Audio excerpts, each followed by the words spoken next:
Hi, welcome back guys. This is your friend, Cabbage Head Fanfics, back with amazing fanfiction. This is the first part of What If Deku got his quirk 5 years earlier. Now before starting, please give this video a like and subscribe to the channel if you want more videos like this. Now let's get into the fanfic. Izuku Midoriya couldn't hear anything. The crumbling buildings around them, the helicopter above, even the far-off screams were silent. Nothing could break through the thick, viscous barrier of dripping blood, each droplet washing over his 5 senses like a gunshot.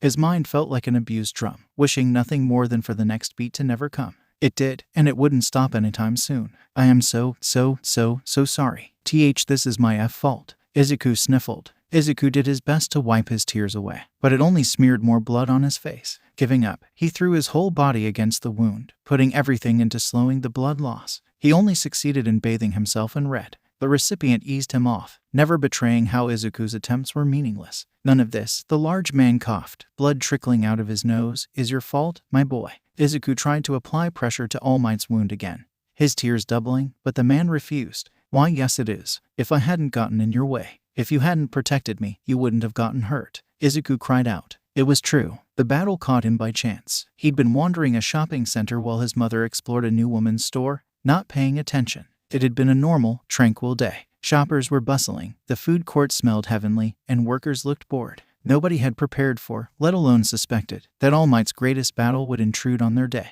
The scale of the fight was unimaginable to little Izuku, who'd only left his prefecture twice and had only ever seen C-list heroes battling evil. The origin of the fight could have been dozens of miles away, even 100, knowing the distance All Might could travel. The All Might toy in Izuku's back pocket burned. Izuku hiccuped, choking on his own tears, as the greatest hero, perhaps ever, looked at him with maybe the most kindness someone could muster. No, this is the villain's fault. Don't worry, young man. He'll never hurt anyone again, the hero said, a smile plastered on his face. It wasn't the wide, toothy grin that looked at him from 6 different angles in Izuku's room. He'd never seen that kind of smile before. Its depth and meaning was foreign to him. Izuku's tears slowed. If All Might could smile with a gaping hole in his stomach, perhaps he could be brave. You saved me though. You might have gotten out of here safely if you had just let me. Izuku couldn't bring himself to finish the statement. He didn't want to die, but he'd rather do so than watch his idol gored through the stomach by that monster. How was that villain so strong? What he did to All Might was unthinkable. The villain had what seemed like hundreds of quirks, all of them designed to kill or maim. Blazing hot explosions, concussive winds, bullets that grew from his skin, and even flight were used against the hero, yet All Might won in the end. His victory came with a hefty cost. However, the hole in his chest could swallow his mom's purse. Izuku felt tears leak out of his eyes again as he looked at it. It was all to protect him, a stupid kid who wandered into a battle he had no business with. All Might coughed up more blood. He didn't know what to do. Band-aids and kisses were the extent of his knowledge. At most he could apply pressure, but All Might wouldn't let him. At a complete loss and full of guilt, Izuku slipped into the older man's limp palm, threading their fingers together. It seemed to have the desired effect. All Might gave his fingers a squeeze, letting out a brief, wet hum. It only made Izuku feel worse. Why was he being comforted when he wasn't the one hurt? I have no regrets. I saved you. I defeated my nemesis. If I could go back and do it all again, I wouldn't change anything. All Might's voice grew coarse, straining with the effort of speech. He never let it stop him, though. He never let anything stop him, except for one thing. My quirk. The ability to slowly gather strength over time and give it to a new host. One for all. I have nobody to give it to. No successor, no son. All Might whispered to himself. The man's eyes, once a brilliant moon, were waning. Izuku hung on every word said, imprinting the speech directly onto his soul. No one had ever known All Might's quirk, and if he was the first, or last, he would listen with reverence. The dull eyes slid over to the little boy holding his hand. Izuku said nothing as his savior gazed at him with an intense glint in his dying eyes. Izuku didn't think he had the guts to match the dying man's gaze, but he pushed on. Be brave, he told himself like a mantra. Remember how it felt to watch the villain maim him and for All Might to fight through it. Remember how he wanted to be like that, to be dependable, strong and mighty, to inspire, to help. Remember how he wanted to be a hero like All Might. Be brave. He poured everything he wanted to be through his eyes. And though it was close, it was enough. Izuku held the contact. All Might's grin shifted into something different, another foreign expression. Wolfish and somber, grave and wild. It had the adrenaline of a warrior and the reservation of a judge. Izuku felt like he was looking at a king. Can you live your life with honor, in service to others? Do you, he winced, want to be a hero? All Might asked. Izuku stared at the man, his gaze pulled to the wound. The answer was yes. Izuku wanted to be a hero more than anything. Yes, he could live with honor, and yes, he could live in service to others. But how can I be a hero if I killed you? Izuku asked, the dam broken and unleashing his tears once more. All Might didn't hesitate with his response. Never forget that you didn't put this hole in me. All for one did. I chose this, just like how I choose you. With inhuman will and effort, All Might dipped their linked hands into the warm blood spreading beneath them. Be the ninth. I believe in you, young man. With that, All Might lifted their hands into Izuku's agape mouth, pouring his spilled blood into the boy's mouth. Izuku spluttered and gagged, not wanting to drink blood, but he couldn't help swallowing a little bit. All Might relaxed, allowing their linked hands to drop to the floor. Soon, All Might's chest stopped its unsteady rise and fall and his hand grew cold. As the helicopter above the two landed, a team of EMTs rushed over to the body. After checking the body and applying pressure to the wound that had long since stopped bleeding, a crying EMT shook her head at her crew. The symbol of peace was dead. It took less than a day for the entire planet to know All Might had passed. Fear, outrage, and disbelief came first. Riots came and went. Monuments rose. Violent crime doubled within a month. Within 4 months, the crime had tripled. To combat the crime, the Japanese police force doubled in size, while hundreds of part-time heroes applied for agencies across the country. Retired heroes and police came back to work for the first time in years, the most notable of which was Gran Torino, mentor of All Might and veteran pro-hero. Gran Torino was currently in the newly established Night Eye agency, waiting for a scheduled meeting with Night Eye. Usually, he'd just barge into the man's office and demand his attention. But today Night Eye made it clear he was swamped with meetings and work. Opening a new agency is a very time-consuming task, but it was necessary. The All Might agency fell through shortly after his death, and Night Eye needed the social weight that an agency gives a hero to function. Without Toshinori's legal business, Night Eye had to start from scratch. Honestly, the boy's efficiency impressed Gran Torino. Within 2 months, Night Eye had a headquarters and the legal documentation and permit to run an agency. While the Night Eye agency didn't have employees yet, it will soon. But with the lack of employees, every single document the agency handles goes straight through Night Eye. Gran Torino shivers. When he was young and still wrangling in dozens of villains a day, the paperwork was a nightmare. Not only was Night Eye still an active hero and filing his arrests by himself, he was also managing an entire building complex. It would have driven Gran Torino mad, but the lad pulls it off somehow. He's reading an article about the recent incarceration surge in a magazine he picked up from the lobby desk. Wave of crime, eh? He mutters. More like a damn tsunami. Despite only working part-time because of his age, he had already made 8 arrests for violent crime this week.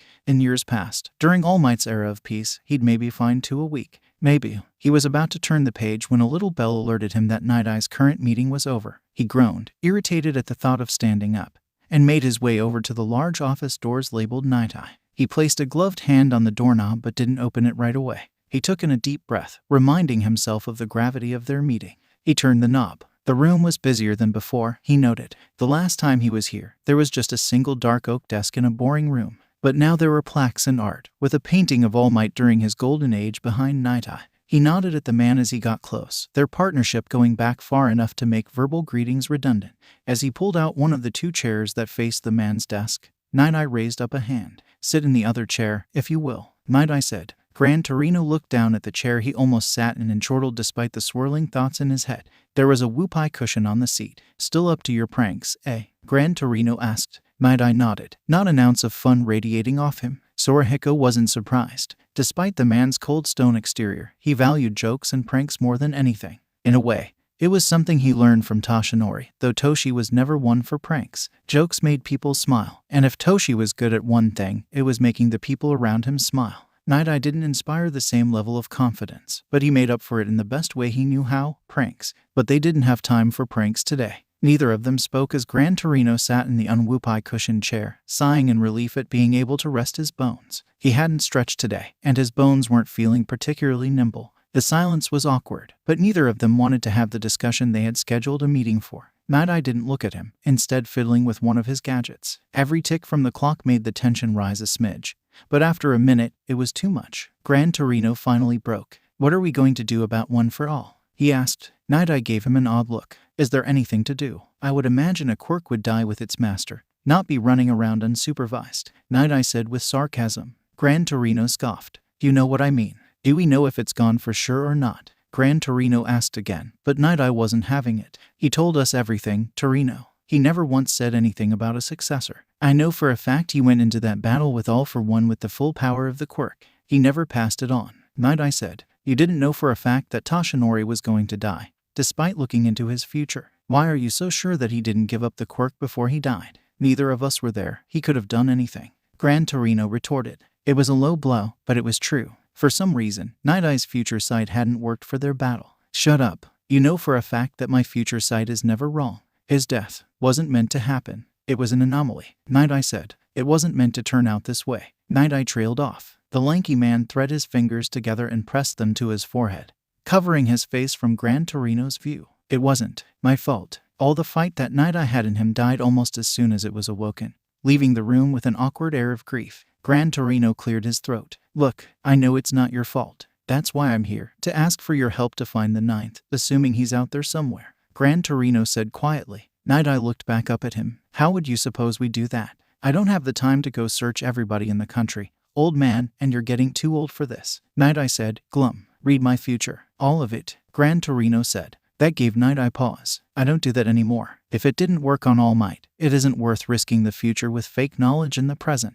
Night Eye admitted. Plus, how would looking into your future even help? He continued. If there is a ninth, I'd bet it'd be a kid. They're the only people innocent enough that Toshinori might have given the quirk up to in a pinch. He wouldn't risk giving it to any kind of adult, especially since they might have ulterior motives. Kids don't have those, Night Eye. Gran Torino replied. So, Night Eye said. So, if a kid suddenly has one for all, where do you think they'd end up? Gran Torino asked. UA. Night Eye immediately replied. Gran Torino nodded. Yep, and if they were to use the quirk in the sports festival, I'd know. From there, I'd track them down and train them. I figured that has a high enough likelihood that if you saw me hanging out with a kid for a long time in the future, we could just track him down now. Gran Torino finished. Night Eye looked impressed. Far-fetched, but possible. Night Eye didn't speak or move for a few moments, lost in thought. Gran Torino studied the boy's face as he wrestled with the pros and cons in his head. Suddenly, Night Eye cursed in realization. Shit, if a kid has one for all and somehow uses it, he'll blow his limbs off.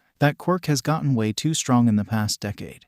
There's no way a kid could handle it. Give me your hand. Night Eye snatched his hand and gave the older man the most intense stare he could muster. Despite suggesting it, Gran Torino felt uncomfortable with the move. He had never wanted his future seen. It felt like an invasion of his privacy, but it was an emergency. He'd seen Night Eye look into people's futures before, and it was always an awkward affair. For minutes at a time, Night Eye would touch a person and make intense eye contact as he combed over their future. Gran Torino prepared for this long exchange, but had barely settled down from his initial surprise when Night Eye suddenly jumped up from his sitting position and released Gran Torino's hand. What's wrong? Don't tell me I die in like an hour or something, Gran Torino asked. Night Eye shook his head while rushing to put on a business coat. No, but I saw some sort of explosion in your afternoon almost as soon as I started. We need to head down to Musutafu and evacuate before we continue looking for the ninth. Night Eye replied in a hurry. Alert the HN to evacuate from the forest south of Aldera Middle School. Night Eye continued. Gran Torino nodded. Izuku Midoriya was not okay. It was a simple, but hard-hitting truth that Inko had to grapple with every day. There were obvious signs of this, of course. One could see him in therapy and make the connection, but one might not understand the level of disconnect between who her baby was before and after the incident. Inko clutched her blouse over her heart at the thought. She was at her office job, her main job, and was on the clock, but couldn't help but let her mind wander. Izuku had therapy later today, and her pockets were feeling it. After the incident, Inko babied her son for weeks until officially signing him up for therapy. The extensiveness of the therapy that Izuku needed was expensive, but luckily her insurance barely covered it. That didn't mean that she didn't need to pick up a second job, though. She caught a glimpse of her reflection on her dark laptop inside, picking at the loose skin on her jaw and dark circles under her eyes. She was losing weight from the stress, something she might have celebrated if it didn't hurt so much. She sighed. Whatever she was going through, it wasn't anything compared to Izuku. Nothing shames her more than her actions that day. Allowing Izuku to wander around a busy mall was bad enough, but being too late to find him before she was forcibly evacuated, she will never forgive herself. She wasn't exactly sure what happened between All Might and her son. Izuku can hardly talk about it, but she knows from the paramedics that he held the hero's hand as he died. It was such a strange and disturbing thought. He had been a pillar of the country since she was a little girl, and had been the #1 hero for almost as long. Izuku had latched onto the man's image, just as she had done when she was his age, but with more fervor. He had the toys, the posters, the merchandise. All Might's iconography was practically printed into her son's very soul. He might have grown out of it one day, perhaps in a decade or so, but he never got the chance. At the height of his admiration, his hero was killed protecting him. She loves All Might every day for it. He gave everything for her son. If she had a spare fortune, she would give some to Izuku and then donate the rest to his next of kin in thanks. But she didn't have a spare fortune, or even enough to pay rent this month. She sighed, booting up her laptop in an attempt to get back to work. She hopes Izuku's doing okay at home. Off in the distance, an explosion lights up the sky.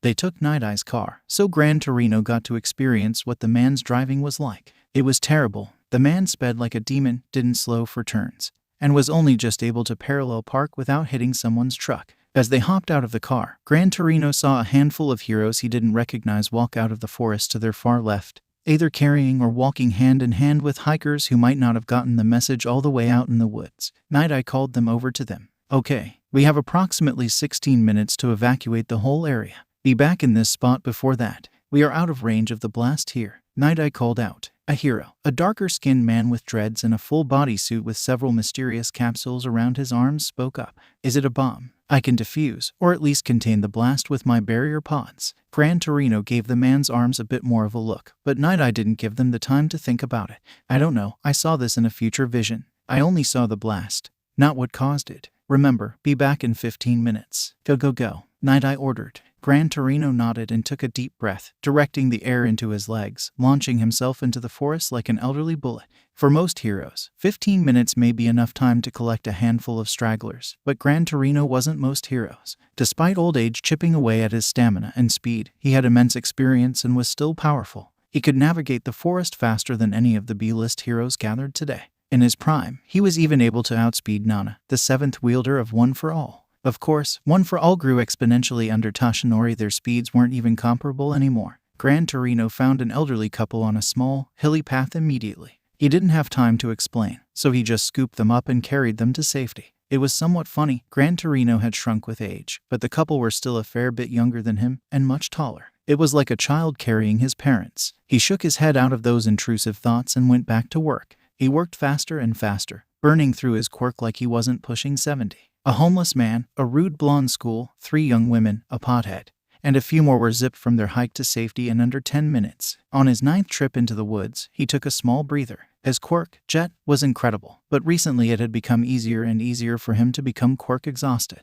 For him, that meant that the air in his lungs slowly leaked out, making him short on breath. He sat on a trail bench for a few seconds, catching what little breath he could hold, when he spotted a splotch of bright red to his right. Quickly turning, he saw an odd sight. A little boy, no older than 10, was punching some random oak tree. His bright red shoes were filthy, like he had been here for hours. He got up from the bench and made his way over to the kid, knowing that getting them both out of here was going to hurt if his quirk was already exhausted. His phone buzzed in his pocket. 4 minutes remaining. Hey kid, the hell are you doing out here? There's an evacuation order. Gran Torino called out. The kid, who Gran Torino noted had bloody fists, rubbed raw from the tree bark, didn't acknowledge him. Incensed, the older man grabbed the boy's shoulder and turned to face him to get his attention. The boy's expression gave him pause. It was a tired, haunted look you never really see in kids. Not all kids are bubbly and happy, but even the least happy of them usually look neutral. This kid was different. His eyes were a dull, unhappy green. When they made eye contact, the boy didn't even appear to recognize that there was a person in front of him. Shaking his shoulder from the older man's grasp,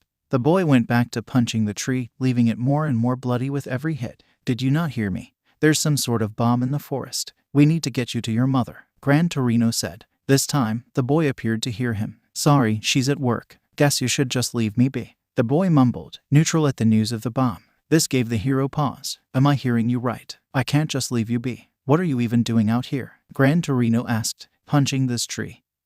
Hoping my quirk kicks in. I know I have one, but I've never been able to use it. Figured today was the day to try. The boy replied. He paused, then continued. You can leave if you want. I'll just stay out here. For the life of him, Gran Torino couldn't read this kid.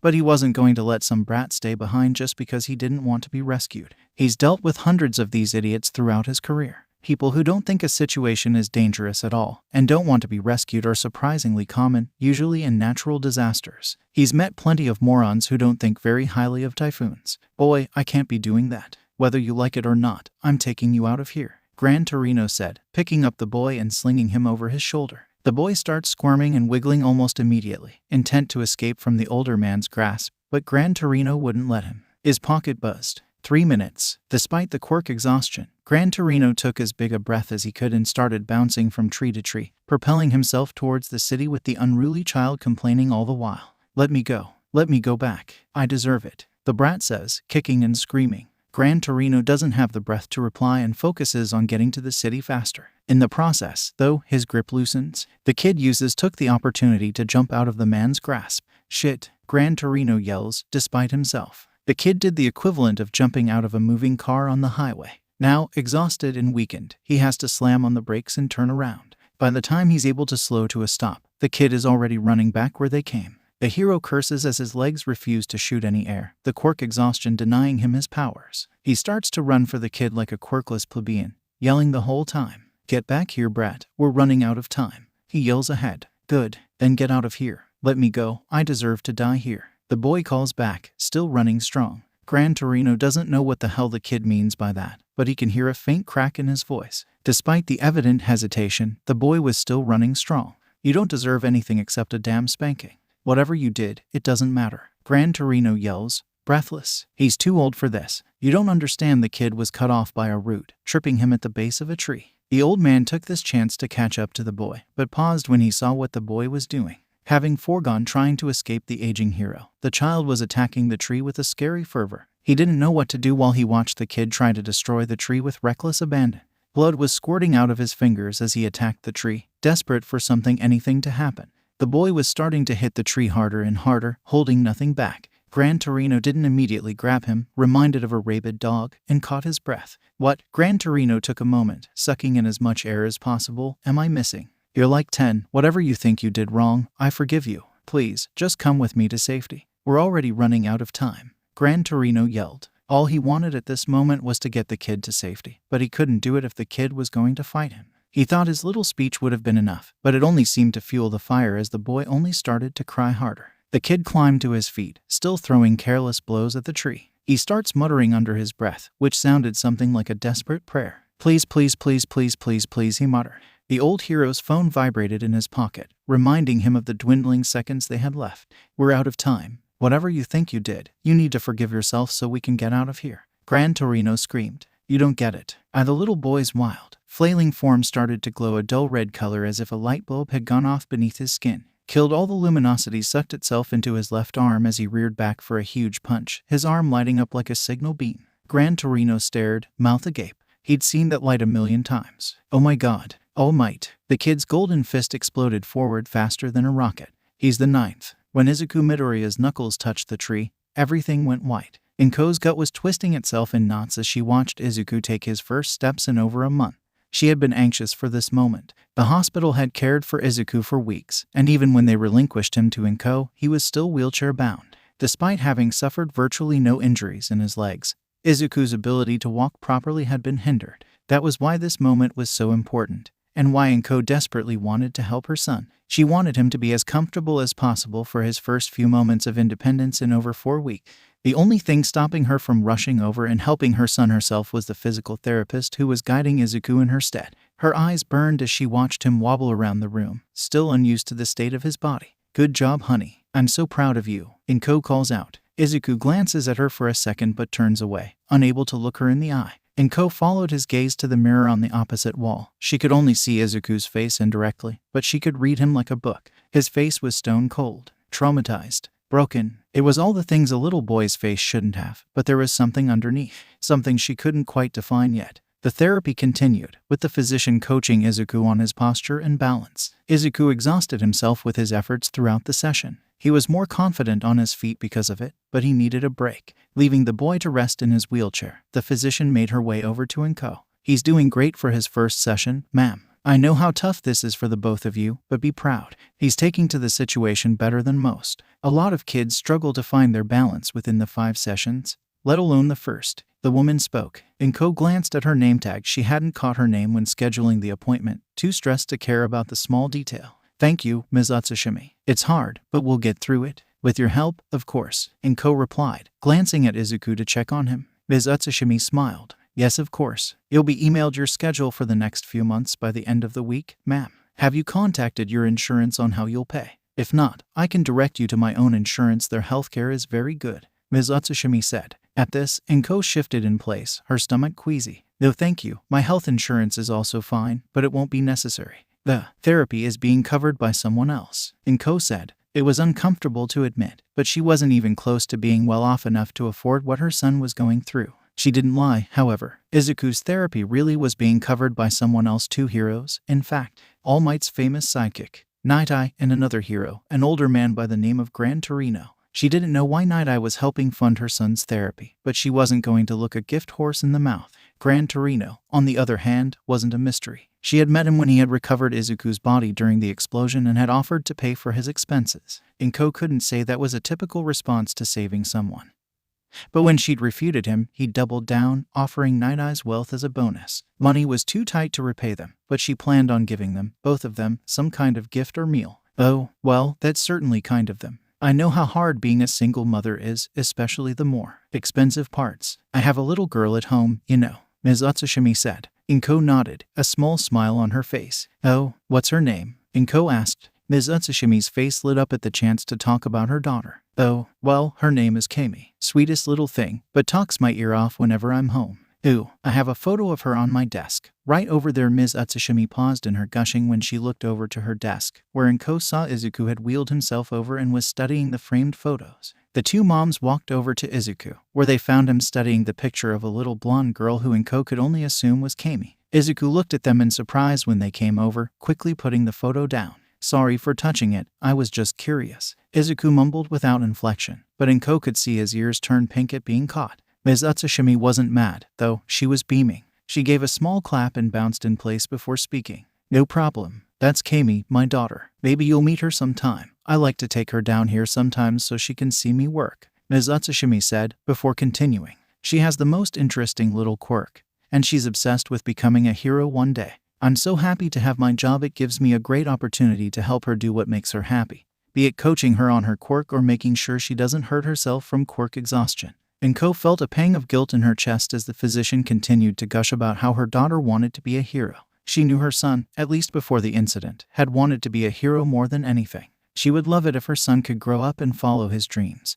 But she had never really been sure if it was possible or not, with Izuku being quirkless. Especially now, her quirkless little boy had been battered and bruised beyond anything she'd ever seen. She doesn't want him to be a hero. She doesn't want him to get hurt ever again. She prays Izuku could let go of that dream, especially now that he was missing an arm. She allowed the woman to continue about her daughter for a few minutes, silent and stewing in guilt. She didn't want Izuku to feel even worse about himself than she knew he already did. But she also didn't want to be rude. Inko glanced down at Izuku in worry, expecting to see her son looking uncomfortable, or even tearing up. What she didn't expect, however, was for a feeble smile to be teetering on his lips. It was a weak, pitiful thing, but it was the first one she had seen on her son in months. Despite all the trauma and pain her son had gone through, his smile sent butterflies down her chest and blood through her heart. She lived for his joy, and she hadn't felt alive in quite a while. You said she wanted to be a hero. I hope she does her best. I used to want to be a hero, but I'm not so sure anymore, Izuku said, lifting up his residual limb, what used to be his left arm, for clarity. Ms. Utsushimi stopped her rambling. Her shoulders slumped. She had gotten carried away. Inko watched as the woman knelt down on one knee in front of Izuku, cupping the back of his head with her hand. Listen, I know you might feel a little lost on what to do, and I'm not one to put ideas in anyone's head. The woman glanced at Inko as she said this, but just because you lost an arm doesn't mean you lost anything important.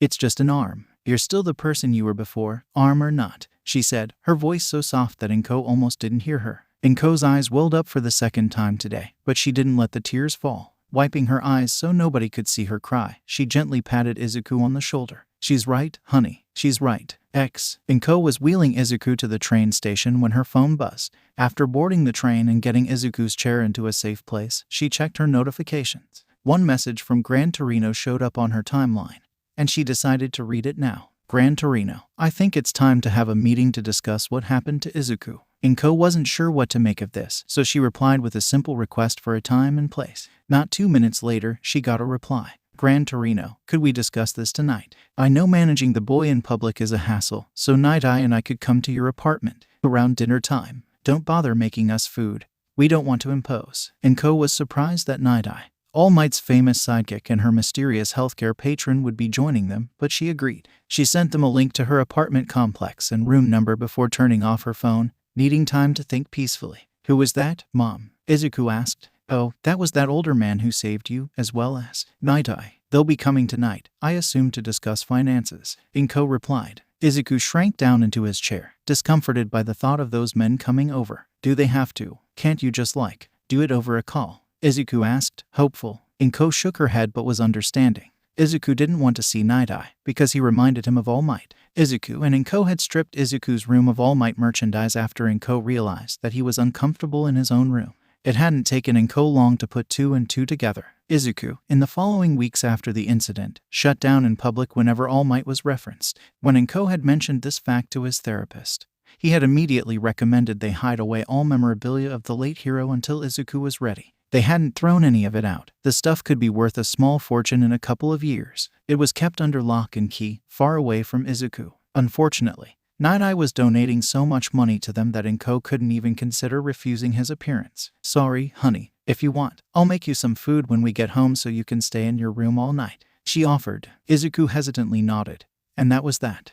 Around 7 p.m. Inko's doorbell rang. As soon as it did, Inko ferried Izuku a glass of water and closed his room door so she could tackle whatever these heroes wanted by herself. She didn't want to trigger Izuku in any way, so she wanted to finish this quickly. She braced herself before she opened her door, but was still stunned by her guests. Night-Eye was much taller than she thought, easily towering over her and almost having to duck into her doorway to get in. And despite the large difference in stature, Gran Torino was just as imposing as his companion as they walked through the door. Hello. Welcome to my home. Would you like anything to drink? She offered, careful to be as polite as possible. Night-Eye shook his head. No thank you, ma'am, he said. Gran Torino didn't follow the lead of his taller companion and asked for some hot tea. Inko nodded and poured the older man his tea as the trio sat at the dinner table. All right, now that we're settled, what are you gentlemen here to discuss? If it's finances, my credit history is listed in the filing cabinet. Inko was interrupted by Night-Eye, who shook his head. No, we'll continue to pay Izuku's medical fees. No questions asked. We are here for a different, delicate reason, Night-Eye said, pushing his glasses up his long nose. Inko hesitantly nodded. Okay, what is it? She asked. Neither man said anything for a few seconds, as if they were debating who should speak. Finally, the older man spoke up. Your son's quirk, ma'am. We need to decide what to do about it. Inko tilted her head in confusion. Quirk? I don't think you understand. My son is quirkless. Always has been, she said. She refrained from getting defensive.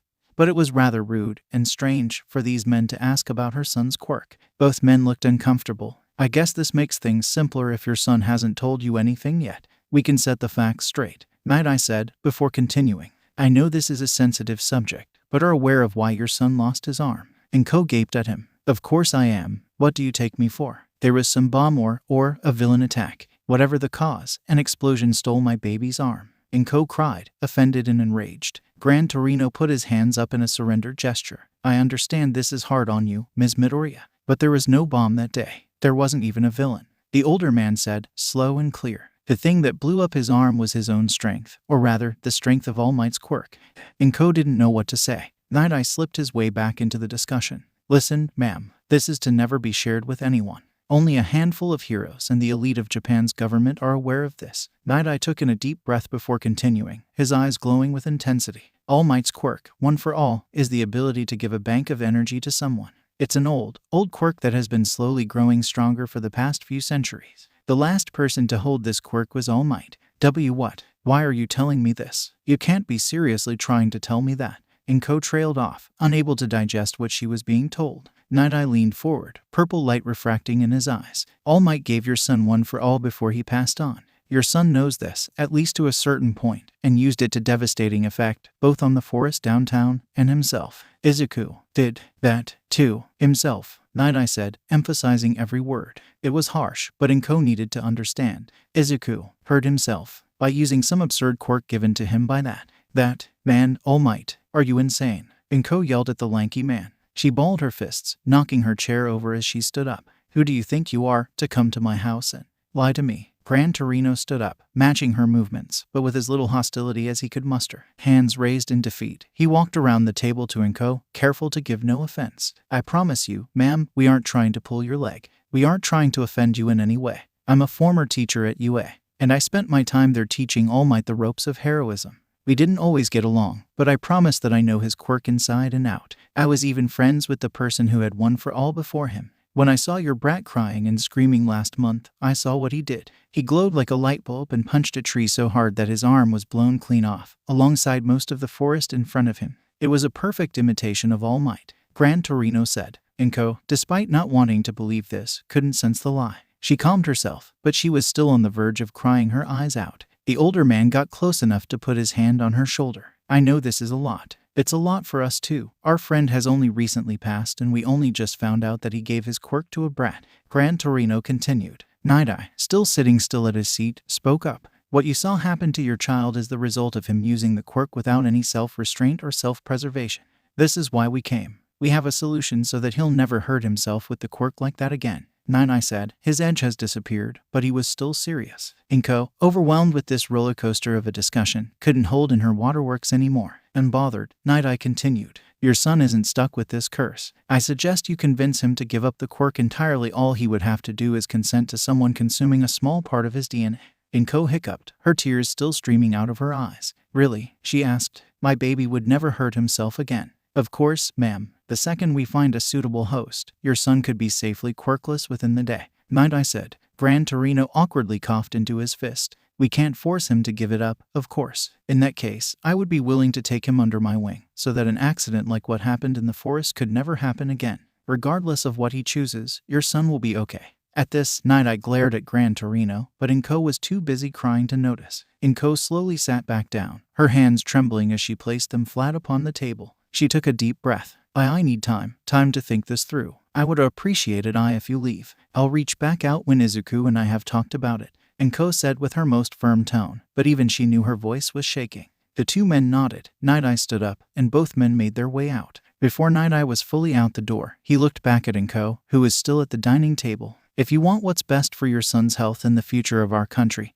you should make him give it up. With that, he closed the door behind him, leaving the apartment in uncomfortable silence. Inko sighed as she laid her head down on the table, too exhausted to sit up straight. Before she closed her eyes and fell asleep though, she made eye contact with Izuku, who had been watching the whole exchange with his door slightly ajar. Hello, Ms. Midoriya.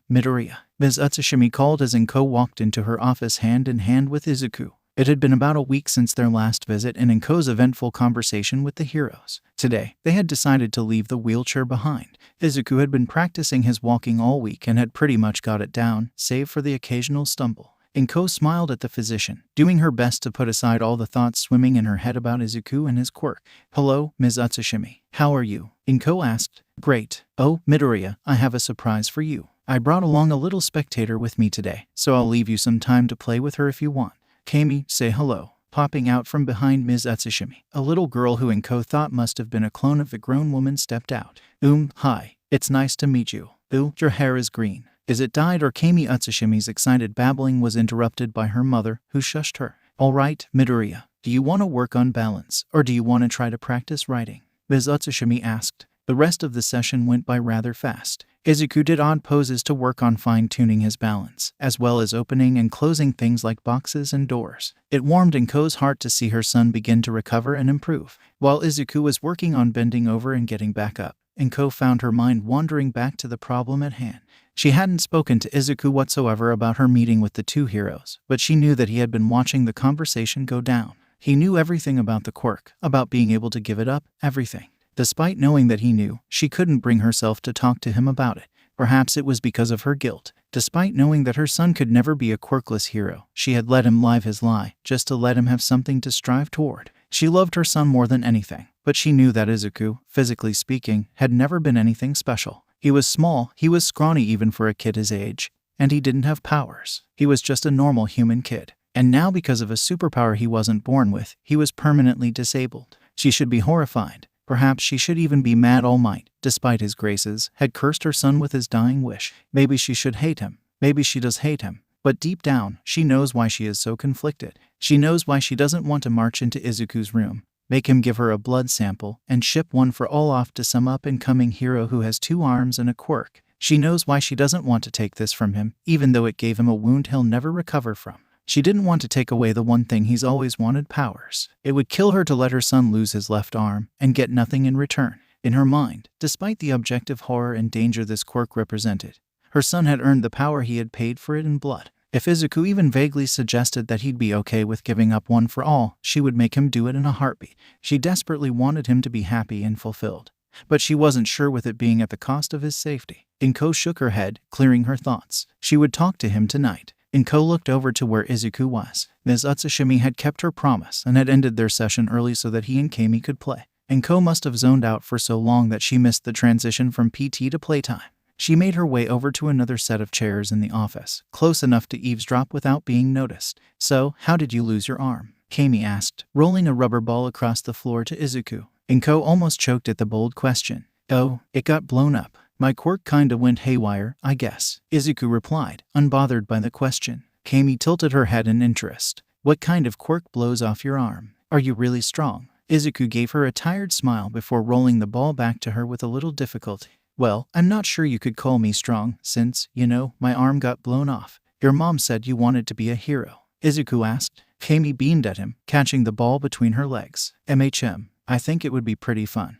And helping people is cool. My mom," she gestured over to Ms. Utsushimi, who was hard at work on her laptop, apparently updating a spreadsheet, "is a physical therapist. Obviously, she helps people all the time, which is really cool. I want to do what she does, but with more fun. So, I'll be a hero. What about you? Do you want to be a hero?" She rolled the ball back to Izuku. He frowned. "Being a hero? Don't you see my arm?" Izuku wiggled his stump at her as if she hadn't noticed it before. "I always wanted to be a hero. I used to look up to the big guy all the time. But I think that's out of the question now," Izuku said. He rolled the ball back, and Ko could tell he was getting better at it the longer their little game went on. Besides his increasing comfort with his singular arm, she was also paying a lot of attention to their childlike discussion.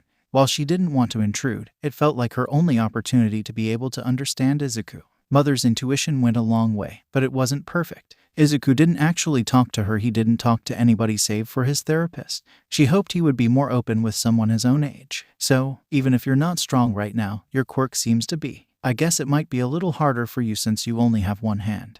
But becoming a hero was never going to be easy anyways," Kami said, rolling the ball back to Izuku. His frown deepened. "You don't get it. It was pretty unlikely for me before. Now it's impossible. People like me can't be heroes," Izuku said. He held the ball for a few seconds before lightly bouncing it to Kami. Inko's heart ached at how dejected he sounded, how defeated he was. Kami scoffed. "That's dumb. You're being dumb. Plenty of heroes are missing limbs. Psychos. She doesn't have legs from the knees down, but her telekinesis is so cool and useful. I feel like not having feet should make it a lot harder for her to be a hero than for you to become one without one measly arm," Kami said, bouncing the ball back to Izuku a little too hard, irritated at his words. Izuku snatched the ball out of the air with his single arm like a snake striking its prey. Inko was surprised at how snappy and efficient the movement was, but Izuku didn't even seem to notice. "You still don't get it. I blew my arm off because I was upset and being careless. What if me being careless got somebody hurt or killed?" Izuku mumbled out something else. Inko wasn't able to catch all of it, but she swore it sounded something like again.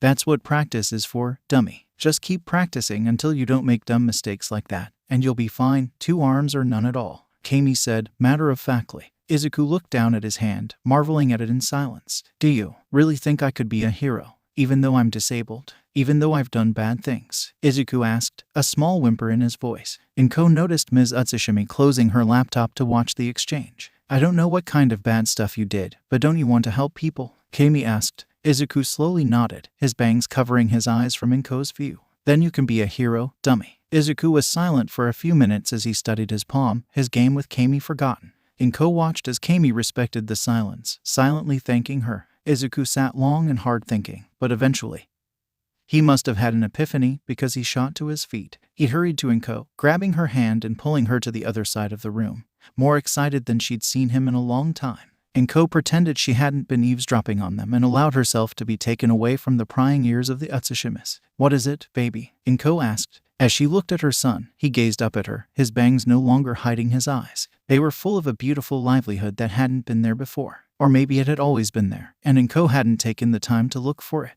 "I know. I've made mistakes, Mom. I almost died in that forest. But I need to know. If I keep his quirk, do you think I could be a hero?" Izuku asked. Inko, at that moment, remembered a similar moment from a few years ago. Izuku had just been diagnosed quirkless, and he hadn't taken it well. He had cried for hours, watching old All Might clips on repeat before posing a question to Inko. Could he be a hero, even without a quirk? Back then, Inko hadn't known what to say to him. She had apologized profusely, over and over again until he fell asleep. She never told him he could be a hero. She never wanted to give him false hope. She regrets that now. Inko dropped to her knees, eye level with Izuku. She placed her hands on her son, whose eyes were shining as if he had never been hurt in the first place. She knew what to say this time. Honey, Kami was right. You could be a hero, with or without one for all. Are you sure that you want to keep it? Inko asked, holding in her sobs as best she could. Izuku nodded, also tearing up. I do, Mom. I do. I need to make it up to him. Izuku was stretching when Gran Torino blindsided him, sending him sprawling on the floor. In the corner of his eye,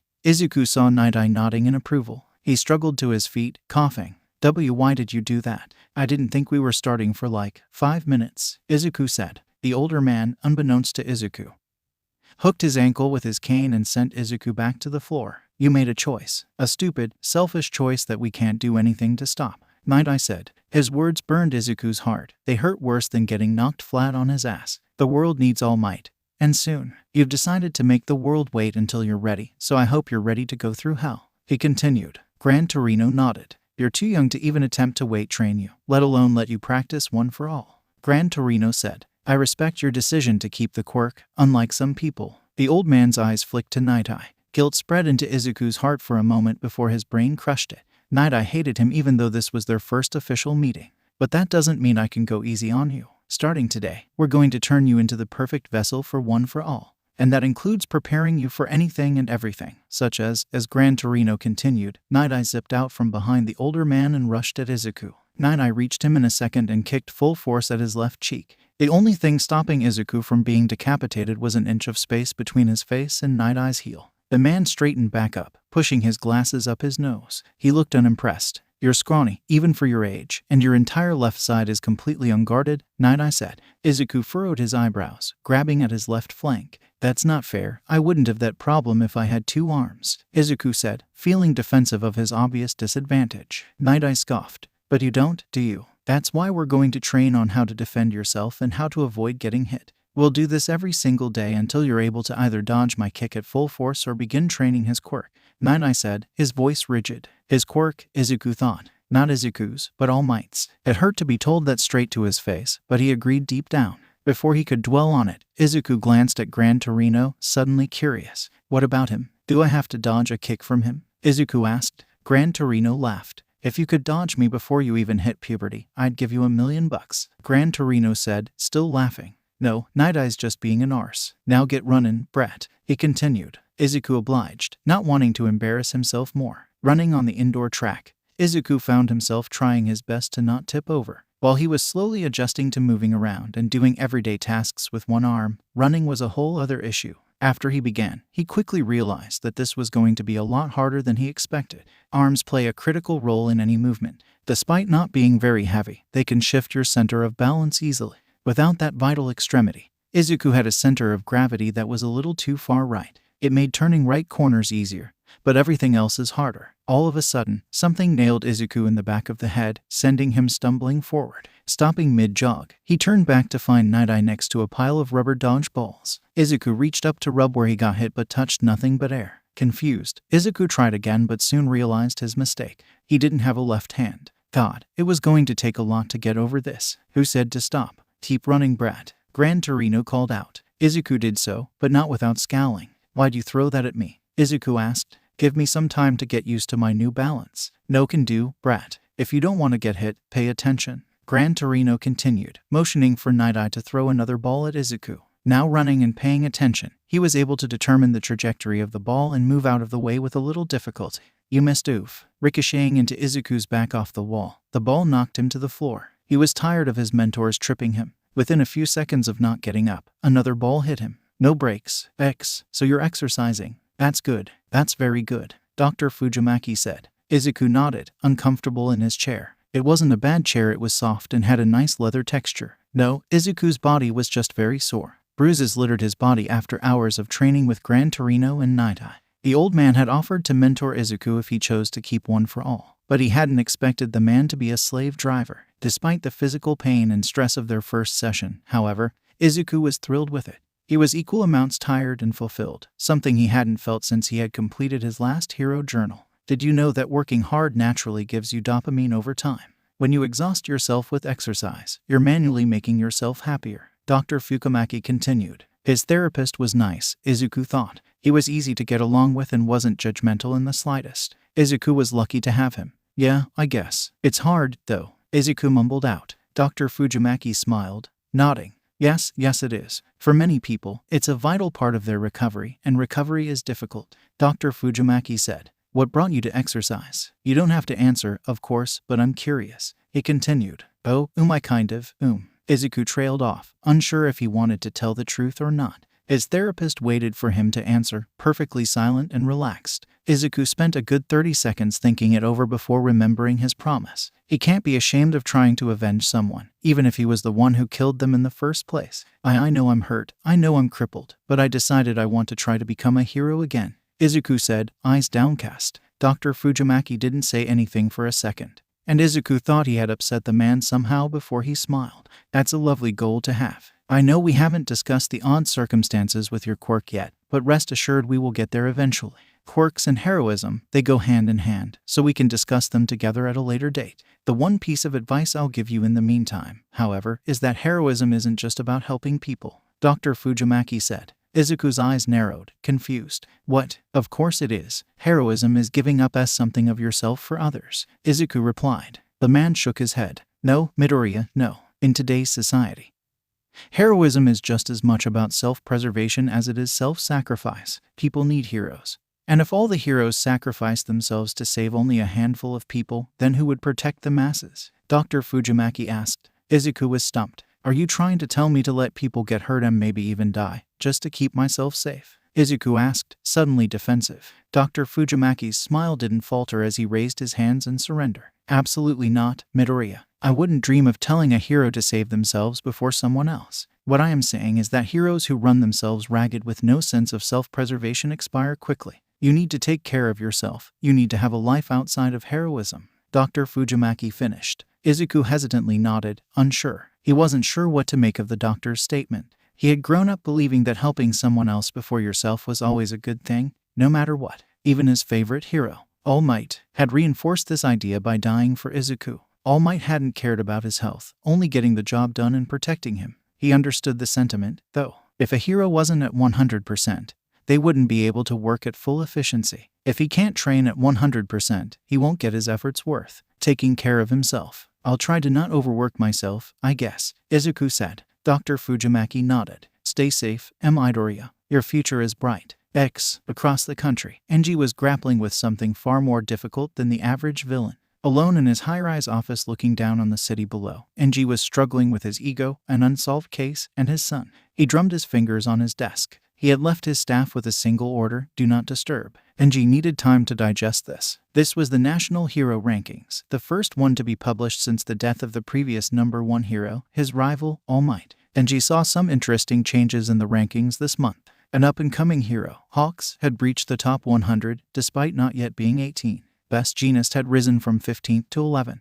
The most interesting of all, however, was the previous #2 hero, second fiddle only to All Might himself, had become the new top hero. All Might had been added to the top of the list of the Valkyries, the best of the heroes who died in service. Enji Todoroki groaned as he rubbed his eyes, praying the ibuprofen would kill his headache soon. He was the #1 hero, and he didn't know how to feel. Endeavor had worked single-mindedly towards this goal since he was in UA. He had worked harder than anyone, but had always fallen short of the big man himself. Enji hadn't resigned himself to failure. He had married into a powerful Ice Quirk family in order to try and create a child strong enough to best All Might.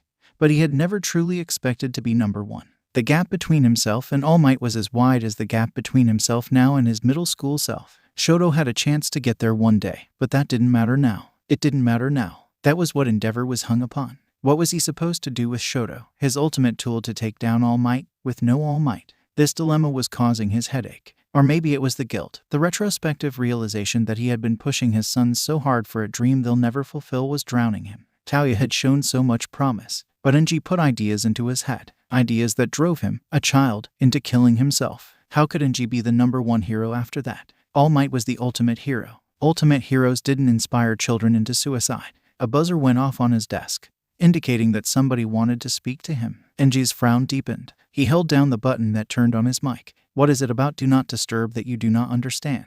This better be worth my time. Endeavor said. On the little device on his desk, a crackly voice could be heard. I'm sorry, sir, but I thought you would like to know we have gotten some leads on the explosion in Musutafu via the Hero Network, Vernon said. Endeavor shifted in his seat, now interested. Vernon was one of his newer sidekicks, a freshly graduated girl who could generate fire from her hair and throw it. She was on office duty until further notice, given her lack of experience, and had been relaying most of what the intelligence office came across directly to Endeavor. Go on, Endeavor said. Sir Night-Eye claims to have seen the explosion in a future vision. We were never able to recover bomb pieces because there was no bomb, sir. This is confidential, even within the Hero Network, but the cause of the explosion was a quirk, Vernon explained. A villain, then. That explosion was serious business. Have they been apprehended? Endeavor said, almost disappointed. He had been following the case rather closely and had been hoping to be the one to crack it. No, sir, you don't seem to understand. It wasn't a villain. It was a civilian's quirk that went haywire. We only have access to this information because of the unique line the number one hero has in the Heroes Network.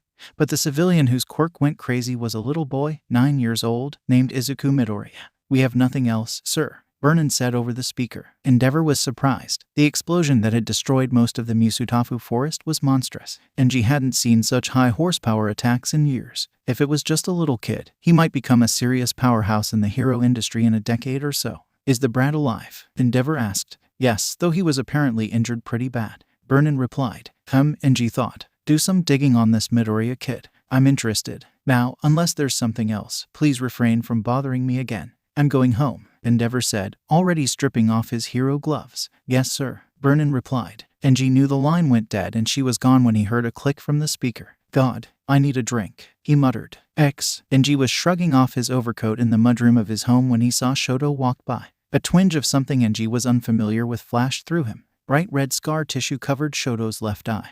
It was a permanent reminder of his own failures as a father and husband. Oh, Enji realized. That twinge he felt was shame. Enji had strived to avoid thinking about his past for years, instead choosing to always look forward. He'd never take the time to look around him and God forbid he start thinking about what has already happened.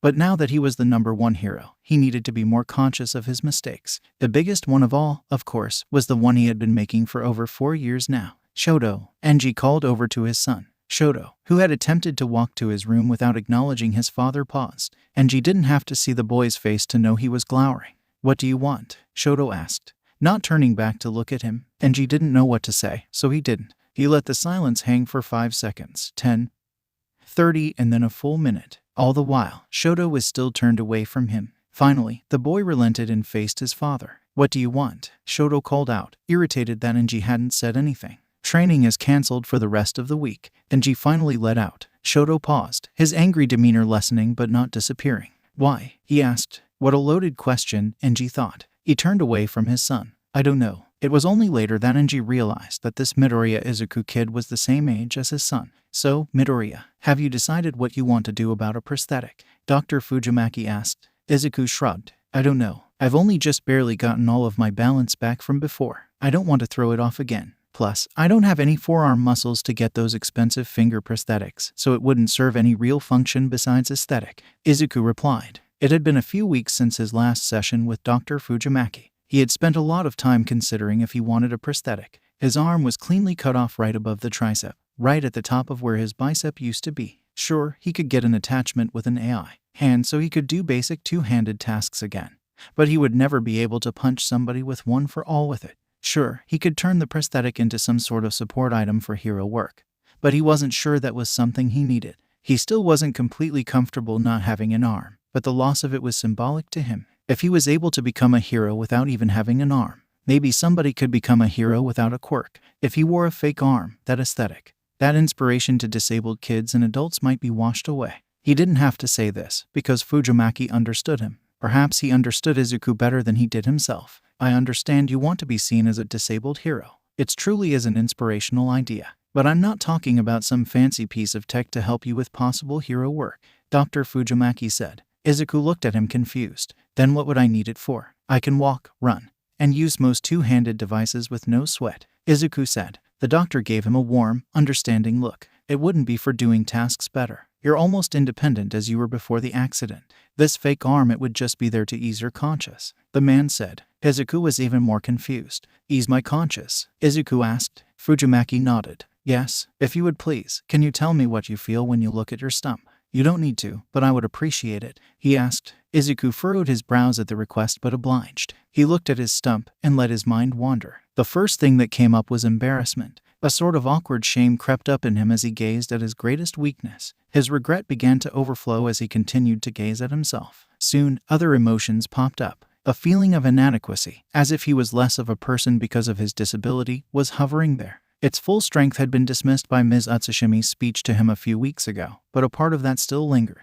There was a certain sense of grief that Izuku hadn't realized he felt until he let it flow through him. He really missed being whole. He hopes one day he'll stop feeling bad about it, but he knows he'll never forget it entirely. His body won't allow him to. The phantom pains were constant, and his body often forgot his arm wasn't there anymore and told him to use it. Eventually, he'd be able to overcome his innate reactions to use his non-existent arm, but he'd never be rid of all the phantom sensations. Finally, there was a quiet anger below it all. He hated the way people looked at him in public.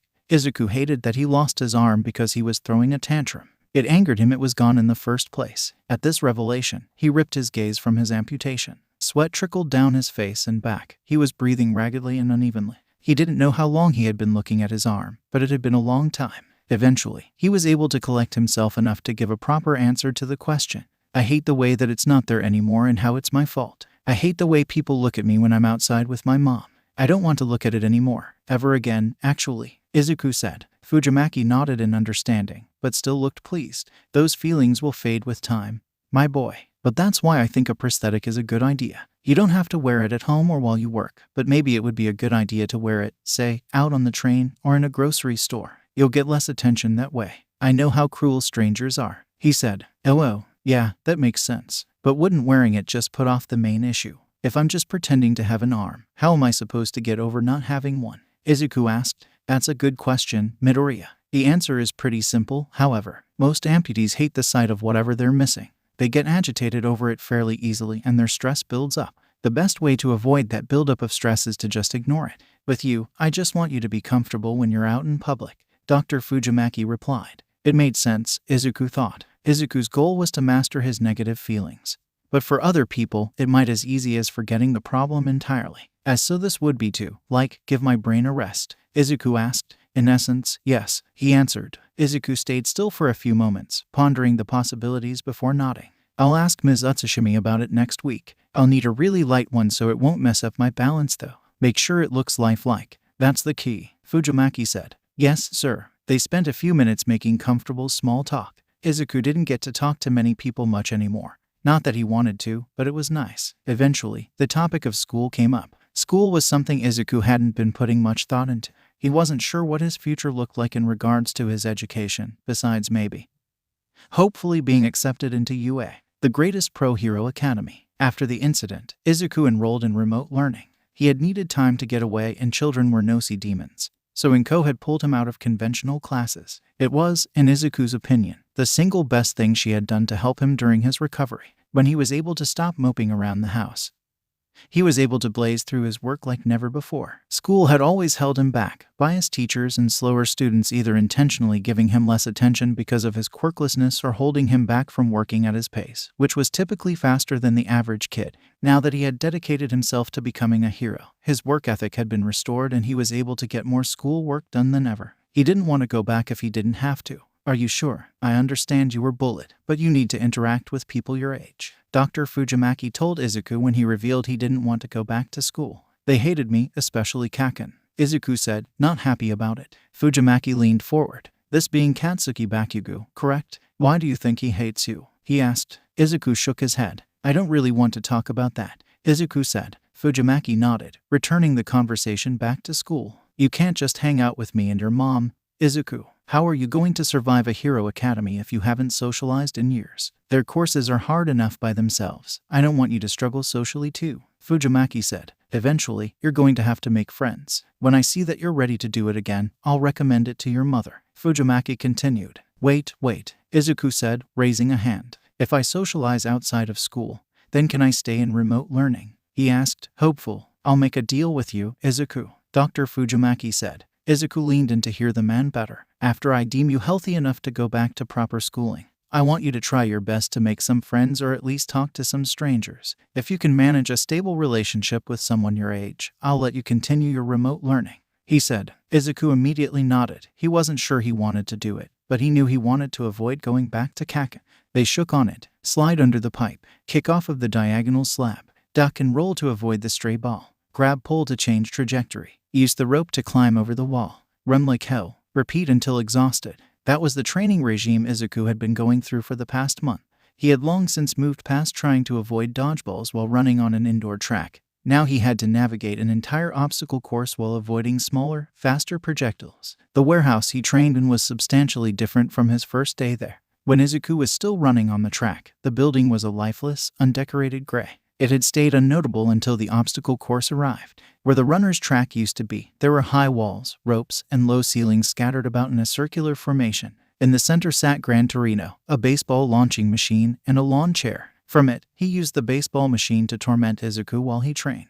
Today, like many days, it was just Izuku and Gran Torino. Night-Eye rarely showed up to personally train him, and Izuku was grateful for it. The man never inspired Izuku to do better, only put him down and stressed him out. It wasn't that Night-Eye was mean to Izuku, or that he wasn't full of helpful tips and tricks. No, Night-Eye was an incredible educator and mentor. Night-Eye just didn't want Izuku to have one for all. At least, that was what Gran Torino told him. Izuku thought it made sense, so he went with it. Night-Eye blatantly called him selfish for keeping the quirk, and maybe he was. As long as Izuku held the quirk, nobody more physically fit could use the power to fight back against the giant wave of crime sweeping the nation. Night-Eye saw him for the child he was, but not the hero he would be. When the time came, Izuku wanted to show Night-Eye he was wrong about him. But that time was not now, Izuku realized, as his fingers slipped while pulling himself over a wall, sending him plummeting back to the floor. Within a few seconds of not moving, Izuku was pelted with a baseball. Izuku groaned as he heard a whistle sound off from the center of the course. Needing some water, Izuku gathered the balls that were lying all over the track as fast as he could. As soon as he deposited them all back into the launching machine, he grabbed a bottle of water, took a large swig, and sat down. Next to him, Gran Torino put down a book he'd been reading. "So, have you had any more strange dreams?" he asked. Izuku shook his head as he wiped his cheeks clean of water. "No, sir. That weird dream about the 8 stars was the only one so far," Izuku replied. Gran Torino grunted. "Keep updating your dream journal then, brat. Nana and Toshinori never told me anything about dreams.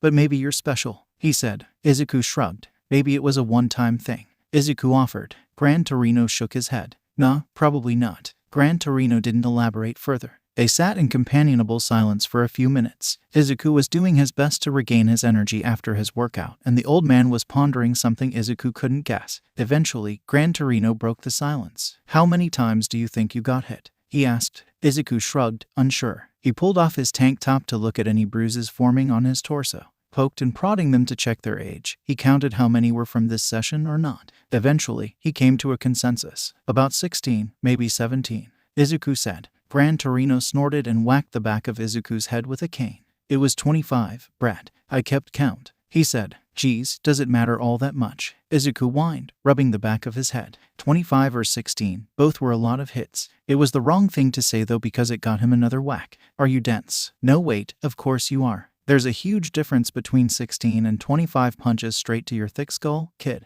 9 hits are enough to knock out a fully grown man alone.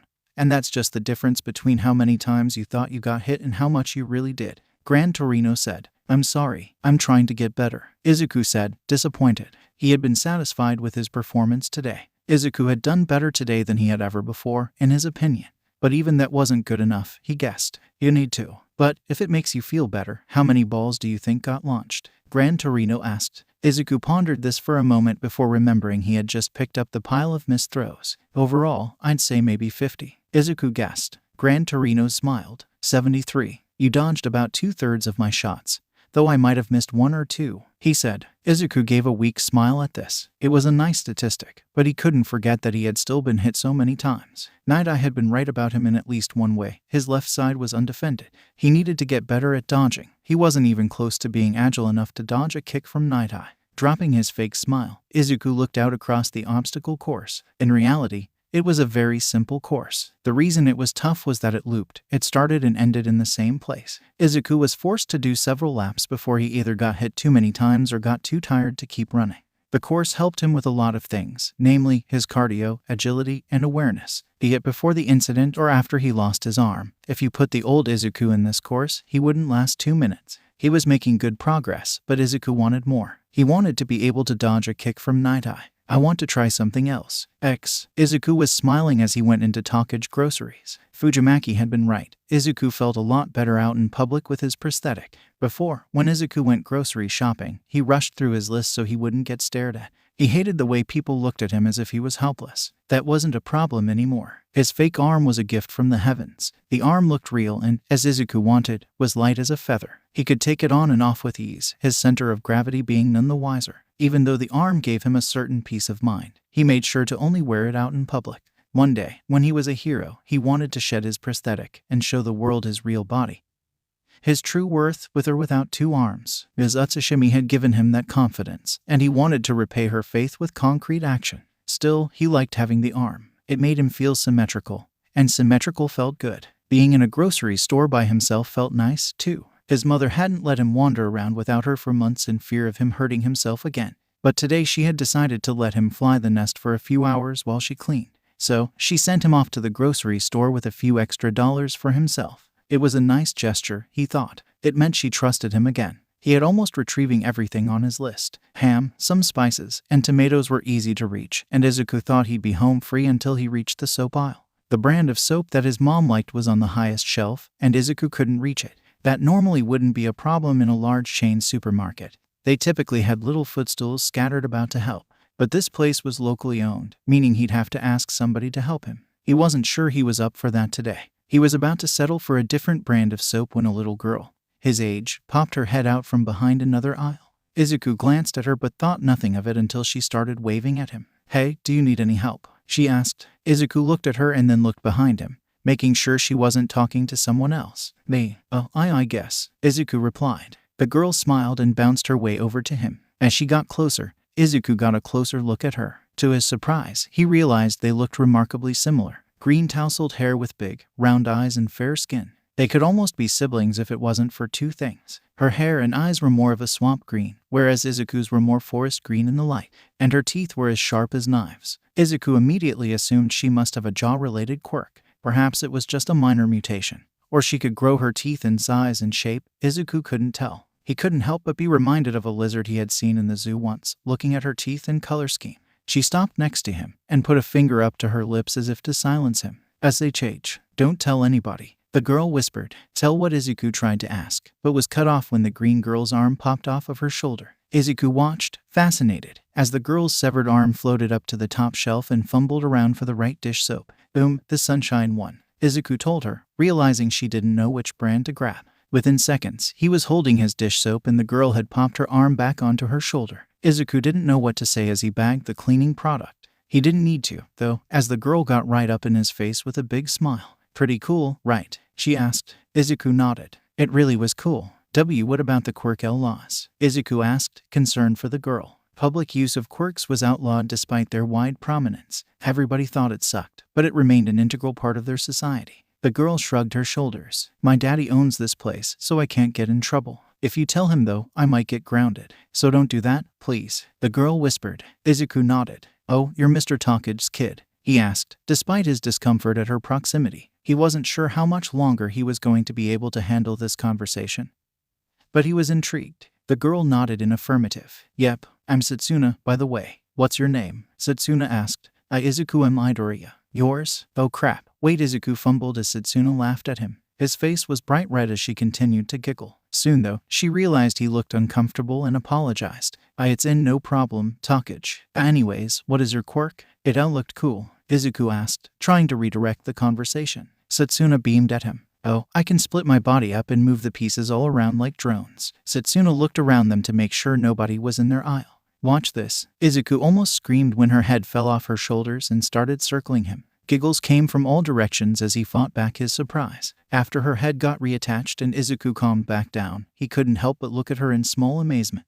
"Why, your quirk is so cool. Are you going to be?" Setsuna cut him off. "A hero? I haven't decided yet. People keep telling me that I could be a really good one, but I'm not sure it's what I want," she said. Izuku nodded, a little disappointed. "Yeah, you could be an amazing one with a quirk like that. If you wanted to, you could totally do it, Izuku said in earnest. She really could, he thought. He couldn't think of any major heroes that were currently active that had such a unique and diverse ability. One day, when her quirk had fully matured and she mastered it, she could be a force of nature in the crime-fighting scene. She could scout disaster zones with ease by making her eyes fly ahead of her. Or, she could help people out of dangerous areas by letting them fly on her limbs. Her ability was wonderful. It was only after all these thoughts went through his head that he realized he had said them all aloud. She was staring at him with a guarded appreciation, like she was flattered, but thought he was weird. Which, Izuku thought, he guessed he was. I'm so sorry, as sometimes all of my thoughts just spill out, and Izuku tried to explain, but the girl shook her head. No, it's fine I guess. What was your quirk, by the way? She asked. Izuku, still feeling apologetic, didn't know how to respond. He'd been asked this 1,000 times as a child, many times just to make fun of him for his quirklessness. After a while, he had learned to just ignore them, but now he didn't know how to answer. Oh, well, I have super strength, he answered. It was a bit of an understatement, but it was technically true. Setsuna raised an eyebrow at him. You're kinda skinny though, she said. Izuku choked out a laugh, rubbing the back of his head in embarrassment. He wasn't offended. Why yeah, you got me there. A weird silence hung between them for a few seconds before Setsuna backed off of him, giving Izuku room to breathe.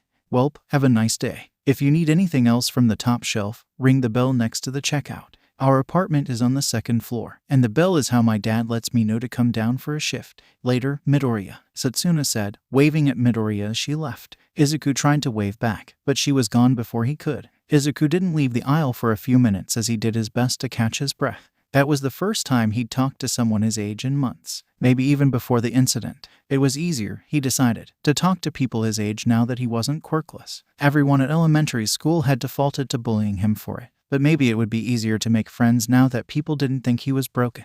Without realizing it, Izuku was clutching his fake arm as he thought this. He needed to get away from people before he got overwhelmed. He got the last items on his list before checking out. Mr. Talkage was the cashier today, sporting a thin smile and hints of gray in his temples. Mr. Talkage looked much older than he actually was. Will that be all, young man? Mr. Talkage asked. Izuku nodded, not saying a word. All right, he continued. The man glanced down at Izuku's left hand, a knowing look in his lidded eyes. From under the counter, he pulled out a small chocolate bar and tossed it to Izuku. To your recovery, Mr. Talkage said. Izuku's eyes widened. He tried to give it back, but the man refused. I've seen you come in here with your mom a bunch of times, kid. You're looking a lot better. You earned it, he said. Izuku sighed and accepted the treat. Thanks, X. Izuku was still thinking about the Talkages while training with Gran Torino the next day. They had been so nice to him, more than he deserved. It was hard to forget. Hey, did you hear anything I just said, brat? Gran Torino asked, annoyed. Izuku shook his head to clear any dangling thoughts of the Talkages. Sorry, sir. What was it again? Izuku asked. Gran Torino scoffed. You were the one who asked me in the first place, kid. I said that we're going to work on dodging actual attacks today, he said. Izuku blushed, remembering he asked him to do this yesterday. Hopefully, his grogginess would clear up by the end of the day. All right, let's get started. What's first? Izuku asked. First, Izuku never got to hear what the man was about to say because, across the warehouse, a door slammed open. In the entrance stood Night-Eye, and he looked serious. Night-Eye, I didn't think you were coming today, Gran Torino called out. Izuku nodded. Night-Eye had a schedule that he kept religiously, and they were not on that schedule today. Night-Eye dropped a briefcase he carried next to the door and walked in, hands in pockets. He didn't even glance at Izuku. It's been 6 months, to the day, since All Might left us. My schedule cleared up today, and I want Midoriya, Night-Eye said, his voice firm. Fine by me. We were going to start real combat training today. Gran Torino was cut off when Night-Eye shook his head. No, I'm taking him out of here. He needs to see what it's like before we actually start training him. He needs to know, Night-Eye said. Izuku tilted his head. See what? Where are we going? Izuku asked. Night-Eye turned to him for the first time, and Izuku got a good look at him. Night-Eye's eyes were covered in shades that looked remarkably similar to his normal glasses. He couldn't make out a specific expression because of them, but he noticed that Night-Eye's eyes were red and puffy. I'm going to take you out on a patrol. You'll be perfectly safe with me, Night-Eye said. Gran Torino spoke up. That's a bad idea. You know how rough crime has been. We don't need to expose him to that crap, he said. Night-Eye didn't appear to care. What about combat training? Izuku asked. Night-Eye shrugged. Later. Come on now, I don't have all day, Night-Eye said. Izuku looked at Gran Torino, who was shaking his head at him. He wasn't sure what Night-Eye wanted, but whatever it was important. All right, he agreed. Gran Torino sighed while Night-Eye nodded in approval. Let's go, Night-Eye said. Night Eye didn't play the radio as he drove. He found it distracting.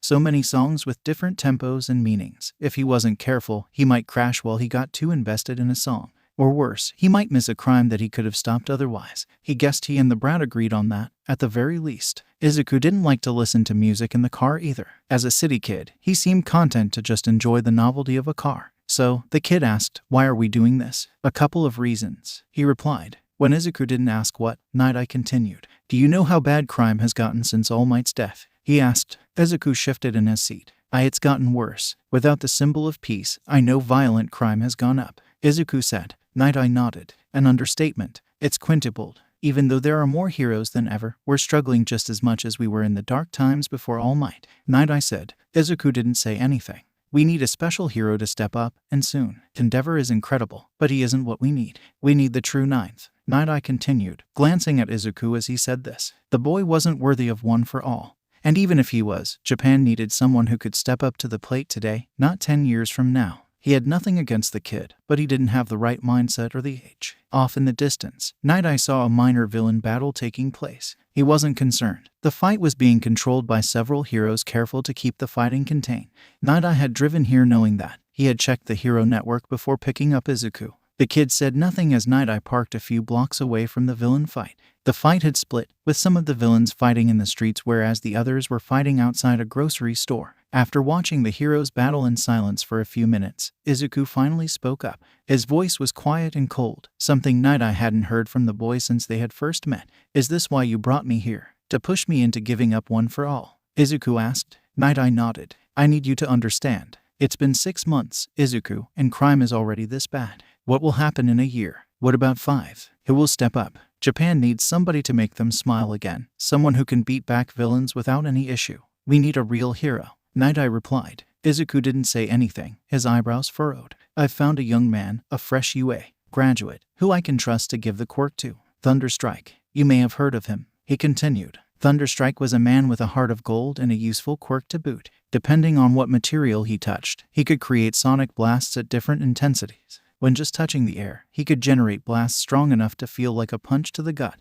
While touching steel, he could create a force strong enough to uproot a tree and blow over cars. Night Eye had scouted the man for his agency almost immediately after founding it, and the man had just recently officially signed onto his team permanently. He wasn't perfect, but he was the ideal candidate. His record was littered with minor infractions of UA policy, but those had all been over minor things, fights, pranks, and other such things that Night Eye could care less about. Off in the distance, the fight on the roof of the supermarket was intensifying.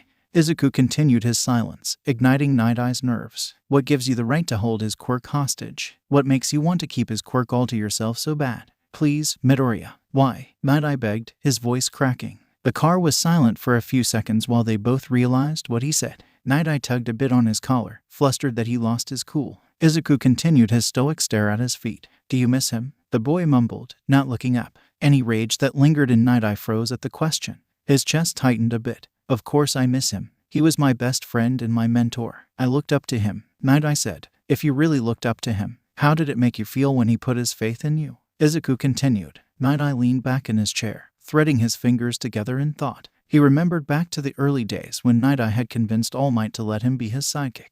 At first, the man only used him for his future sight. He never let him run into battle with him and never made him pick up his slack. He didn't want to put his burden on Night Eye whatsoever. After a few years of this, eventually they were pulled into a large-scale operation. It was to take down a huge crime boss in northern Japan who had dozens of dangerous employees. This was the first time Night Eye was truly called into action as a combatant, and he would never forget what All Might said to him the night before it all went down. "I believe in you." That's what he said to me. It was simple, but I've never forgotten it, Night Eye said. This made Izuku look up. Night Eye felt a twinge of regret in his chest when he realized the boy was tearing up. He said the same thing to me, too. "Be the ninth wielder. I believe in you," Izuku said, sniffling. "He told me I could do it even though I had just gotten him killed. I hear it every single night." Night Eye didn't know what to say. Midoriya had never shared what went on between them that day. He didn't interrupt as Izuku continued. "He died so I could live. I want to honor him, but I'm tired of being selfish. If you really think that I'm not cut out to be the ninth, then..." He never got to finish, because their attention was ripped from their conversation as his car raised into the air. Night Eye peeked out the window to see what was going on and realized a second too late that a villain had picked up the whole vehicle. Night Eye's seatbelt choked him as his car was thrown like a frisbee, sending all his possessions flying throughout the car as they flew. Shit, Night Eye thought. He had stopped paying attention to the fight. He ripped his seatbelt off of himself and Izuku, grabbing the surprised boy and leaping out of the flung car. Covering Izuku's head with his hands, Night Eye landed back first against the concrete wall of an apartment complex. Cracks spread out from behind him as rubble and dust rained on him from above. He coughed, tasting copper in his mouth. Dazed, he could only vaguely make out the sight of his destroyed car blocks down the road. One broke formation to come over to him and check his vitals, but Night Eye shooed him away, already recovering. He felt his face and cursed. His glasses were gone, and he hadn't brought a second pair. He checked Midoriya. He was unscathed, but his prosthetic had gotten lost mid-air. As he stood up, he felt his mind sharpening into battle mode. The current conflict, when he had arrived, had been contained by a handful of heroes in a 3-block radius. Now though, whenever Night Eye's attention had drifted from the battle, things had changed. He had thought the villains were petty thieves,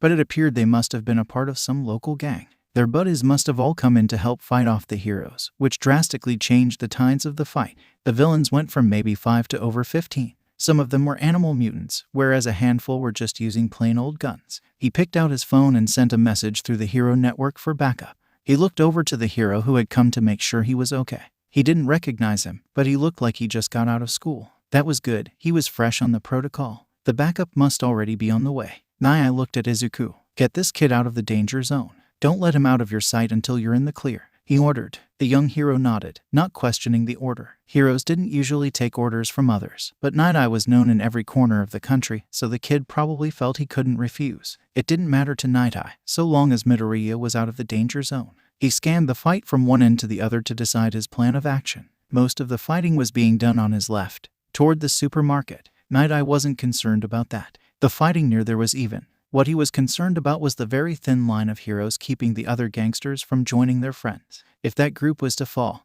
this might turn into a problem for the main force. His eyes settled onto the villain who had destroyed his car. He pulled out his hyper-density seals, thumbing their cold surface as his eyes flashed an amethyst purple. Izuku's head felt hollow as he was carried by the hero escorting him. He was hyperventilating. Nausea permeated his entire body as if he had been riding a roller coaster for 2 hours straight. It wasn't the sudden movement from being saved from the car, nor was it the emotional stress of almost giving up one for all. It was the battle itself. At this moment, all Izuku could think about was when he made the biggest mistake of his life. Images from the battle he had long since thought he blocked out made their way into his skull, giving him a splitting headache. A man in a pristine black tux, his arms spread out as thousands of mechanical tentacles erupted from his back. The same man flying high into the sky, only to come back down with muscles the size of his apartment complex. The man's fist, now normal-sized, inches from his face. The only thing stopping Izuku from being blown away being a human meat shield all might. He cast his gaze out to the battle around them. 8 villains and 5 heroes were battling near him. Why was he here? Where was he? Did he wander into another battle? Was another hero going to give up their life for him? He almost retched at the thought. Hey, no throwing up. I'll get you out of here, little guy. Don't worry, the hero carrying him said. Izuku's head was pounding, but he took a second to look at who was carrying him. His suit was a bright yellow and white mix, with a large W centered on his chest. He knew this hero, Livewire. He had a simple electricity quirk. His eyes dragged themselves toward the main fight. It was outside of a grocery store that he was intimately familiar with. Oh God, Izuku thought. Were the Tokages still in there? He swallowed. Were you able to evacuate? Izuku choked out. The hero looked grim. We cleared the streets, but any residence he never got to finish because he was blindsided by another flung car. Livewire was sent flying, crashing into the back of an alleyway near them while Izuku was sent tumbling down to the concrete. Despite his nausea and all the scrapes littering his body, Izuku was able to drag himself behind a building to avoid any more flying cars. He breathed in as hard as he could, holding it until it hurt before releasing it. Dr. Fujimaki had told him that the most important thing to do when panicking was to breathe, so he focused on that. In, out, in, out, in, out. Once his head was spinning less, Izuku took stock of his body. His prosthetic was gone, lost somewhere between here and where they had parked. That was fine, it couldn't help him anyway. He felt around his limbs, none of them were broken. He was bleeding in 4 places, none of them his head. He was okay. When he realized he was okay, his memories of the situation began to return to him. Though he hadn't wandered into the battle, Night Eye had tried taking him into a controlled environment to convince him he needed to give up one for all. He locked away those thoughts. They weren't going to help him. Where was Livewire? He peeked down the alleyway he crawled into. Away from the road and in a pile of garbage bags, Livewire was sprawled out in unconsciousness. Izuku stumbled over to the hero to check his pulse. It was still beating. Izuku wasn't a medical expert, nor did he have a good understanding of the human body, but he knew that Livewire's arm was broken. Arms weren't meant to bend that way. He did his best to push it into the correct position before trying to pull him out of the side from the road. He didn't want any villains to see the unconscious hero and try and beat on him while he's down. He grabbed at the hero's skin-tight suit, but he didn't quite have the grip strength to haul him to where he wanted. He settled on using the garbage bags as leverage while he rolled the unconscious man outside. Izuku made a mental note to work on his grip strength. He needed it to be twice as strong as a normal person's. With Livewire now safe, Izuku remembered the main issue at hand. The streets were a war zone, and while there weren't any pedestrians in danger, anyone who lived in the area was threatened. His stomach dropped as he remembered that he was almost 20 meters from Takage Groceries. Izuku glanced at the villain fight. It was still going strong, but the fight was gradually being dragged towards the store. Izuku couldn't fight anybody, not just because he didn't have a license, but because he was weak. If he went back into that chaos, his panic attack would resurface and he'd probably be killed. He had never wanted to be strong as he did right now. If he could use all of one for all, or even a little bit, he'd be able to clean up all these gangsters in a matter of seconds. Nobody could get hurt again. Livewire wouldn't have a broken arm and probably a concussion. Night Eye's car wouldn't be a burning pile of destroyed steel. If only he was strong. Izuku slapped his cheeks. He was just a kid. He didn't have to do anything. He couldn't do anything.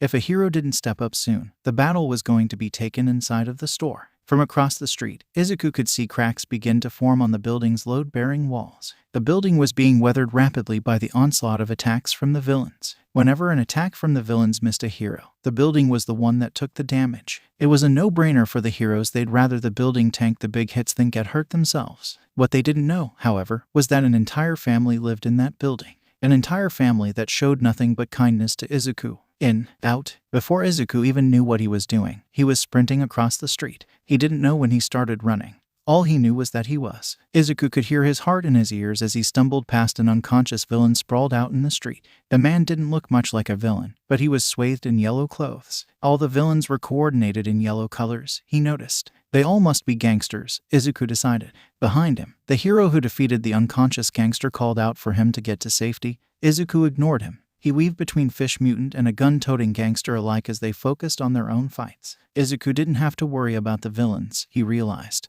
They were already preoccupied with the heroes. Realizing this, he could ignore the chaos of the streets and focus on the building ahead of him. It was a 2-story brick structure with a cozy balcony above the entrance. Izuku pressed himself up against the window to try and see inside to make sure there were no customers trapped in the building.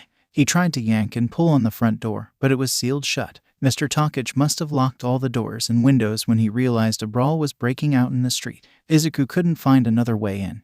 Izuku couldn't find a fire escape and the doors were locked. He looked between the glass doors and the pieces of stone breaking off of the building. The battle was tearing the store apart. Izuku sighed. Sorry, Mr. Takage, Izuku thought. He grabbed at the crumbled concrete, picking a stone the size of Izuku's fist, and chucked it through the front door. Izuku's innocent mind immediately recoiled at his brash action. He just vandalized a man's property, and without good reason. For a second, Izuku thought he might go to jail. He crushed that thought when he remembered why he was doing this. Nobody except him knew the Takages lived upstairs. The heroes would let the villains destroy the grocery store if it meant saving their own skin. As he stepped over the shards of broken glass, he could feel the way the building moaned and groaned, as if the store itself could feel the scattered blows across its surface. A bullet whizzed past Izuku's ear, scaring him to the floor. He tucked into the fetal position under the cover of a shelf, praying he hadn't been shot at intentionally. When no more shots went off near him, he allowed himself to relax. Izuku's ears rang. He only got back up when he could hear again. It took him a few moments to process what just happened. A bullet had missed him by not even 6 inches. He almost died. Much like his shame at almost giving up one for all, Izuku packed down his shock and fear into a tight ball deep in his gut. Hopefully, he'd never have to unpack those feelings again. Izuku still flinched when he heard gunshots go off down the street. He made his way over to the register, careful not to be in the sightlines of a hero or a villain as he did so. Izuku didn't want to bring more attention to Takage Groceries than there already was, nor did he want to distract a hero from their battle. Izuku fumbled around in the checkout line for a moment, recalling what Setsuna had told him not 2 days ago. If you need anything else from the top shelf, ring the bell next to the checkout. Izuku muttered under his breath. Not having looked for it yesterday, Izuku struggled to find where the supposed bell was. After fumbling around for it for about a minute, Izuku's fingers snagged on something. In his hands, he held a rope with a tiny little bell on the bottom. His eyes trailed up and down the rope, fascinated. It wasn't just a simple bell on a string, but a pulley system. There was a hole cut in the ceiling of the first floor, just big enough for a bell to fit through. When Izuku pulled the rope down, there was a second rope that went up to the second floor. It was like a vertical conveyor belt. He pulled the rope all the way around so that the bell attached to the rope was sitting on the second floor. He gave it a little jingle. Above him, he heard several footsteps all at once. A heavy set of footsteps, presumably Mr. Takage, and then two much lighter steps, his wife and daughter. Izuku peered up through the hole in the ceiling. He couldn't make out anything specific, but he was sure that someone was standing right above him. "Who's down there?" a low, masculine voice said. It was feeble but threatening. Whoever was speaking was afraid, and Izuku knew exactly who it was. "It's me, Mr. Takage, Midoriya," Izuku said. A small, girlish squeal sounded out from above him, but Izuku couldn't tell if it was Setsuna or her mother. Mr. Takage didn't say anything as Izuku heard shuffling from upstairs. Izuku, still peering up the hole as best he could, almost jumped back in surprise when a thin eye began to peer back. "Midoriya, the hell are you doing here?" Mr. Takage asked. His eye disappeared for a second as he looked away. "Setsuna," he hissed, "open the hatch." Within moments, Izuku was on the second floor. He watched as Mr. Takage slammed the latch shut and pushed a heavy piece of furniture over top of it. "I'll ask again, Midoriya, what are you doing here?" Mr. Takage repeated. "I got caught up outside, sir. Do you know what's going on?" Izuku replied. Mr. Takage shook his head. "Not a thing. I heard a gunshot and just shut everything down and locked up for the day." "Did you see what's happening?" he asked. Izuku nodded. "There's a whole gang attack going on out in the streets. I didn't even know there were gangs around here. Anyways, the fighting is getting worse, and they're right outside." "Haven't you felt all the shaking? Heard all the gunshots?" Izuku asked. From his right, Setsuna spoke up. "Yeah, what's going on? How'd you get in the store?" she asked. Behind her, Ms. Takage nodded. "Are you okay?" Setsuna's mother asked. Izuku nodded at her appreciatively before replying to Setsuna. "The fighting is being dragged close to the building by the heroes. I don't think they know you're in here," Izuku said. "Oh, and I kind of broke in." Sorry," Izuku said. Mr. Takage tried to speak up, but Izuku shook his head at him. No, whatever it is, that's not important. We need to get you guys out of here before they break in," Izuku tried to say, but was cut off by a gunshot. He tackled Setsuna and her mother to the floor and behind a dresser as another gunshot went off, shattering two windows in the upstairs room. He glanced at the father. He had taken cover himself and was fine, doing his best to cover their bodies with his own. He got awkwardly close to Setsuna. She stared at him, gobsmacked, before her gaze naturally drifted to where Izuku's stub was digging into her side. Because of the bullets making Izuku's ears ring, he couldn't hear what she said to him, but he could read her lips. "Your arm" seemed to be the thing she was confused about. Izuku ignored her for the moment. Izuku rolled off of the two girls, shuffling over to a position where he could see the balcony window, the one that had shattered first. Nothing happened for a moment, and Izuku thought the volley of bullets might have ended. For a second, Izuku considered getting back up. That idea went straight out the window as he saw a hand grab onto the balcony. Izuku pulled back into the cover of the dresser as the same hand hauled an entire body onto the second floor. Izuku didn't have a perfect angle, but he could tell who it was. Yellow shoes and socks, with the bottoms of their shorts being yellow as well. This was one of the gangsters. Izuku shifted over for a better angle. The man held a small pistol and had no visible mutation. His arms were bare, no Yakuza tattoos in sight. This was a small-time gangster. Izuku thought that might have made him less nervous, but it didn't. It was the man who was unconscious on the road. Or, Izuku guessed, the man who had been pretending to be. Izuku tried to stay hidden, praying that the gangster wouldn't see them and decide to leave. But he wasn't so lucky. Mr. Takage stood up, hands in the air. "What are you doing in my house?" he asked. The gangster took a step back in surprise, probably not having expected a confrontation. He slid down the bandana covering his mouth to speak. Izuku tried to memorize what the man looked like, but with him still wearing glasses and a hat, he couldn't see anything memorable. "The fuck are you doing up, you old man?" "Sit back down," the man called out. Mr. Takage didn't budge. "I asked, what are you doing in my house?" he yelled again. The man pointed his pistol at Mr. Takage. He felt Setsuna move beside him. He put his arm on her to get her to stop moving. The gangster still hadn't spotted them. Primal fear gripped Izuku's heart. He wasn't sure what he was going to do, but he wanted to stay hidden, or at least not let the Takage women be seen. As the gangster raised his pistol towards Mr. Takage more threateningly, something odd happened. Where Izuku's stub was, he began to feel hot. It wasn't unlike phantom itches or pains, but it wasn't similar either. For a brief moment, it reminded Izuku of how it felt when he used one for all for the first time. I need hostages, so get the fuck down, old man," the man yelled, shooting a warning shot directly into the floor. Behind Izuku, Ms. Takage squealed in fright. When the gangster looked at them, Izuku could feel a switch being flicked on in his body. In a flash, the burning sensation in his nub spread through him. He wasn't sure what was going on, but he knew one thing. The only thing he wanted was to not be seen. In a moment of pure chaos and confusion, Izuku's pores opened and smoke exploded out of him. It burst out of him like a tiger being freed from its cage. Izuku and everybody else in the room screamed as the smoke expanded out of him and covered the whole room. The man with the gun gagged, surprised, and shot blindly into the now completely gray-white room. Izuku felt pain flare up in his leg, but he paid it no mind. Despite his utter confusion at the situation, Izuku didn't give up a second. He jumped up off the floor and onto the dresser before springing off the furniture towards where the gangster had been standing a moment ago. Arms spread wide, Izuku collided with the gun-wielding man and brought him down.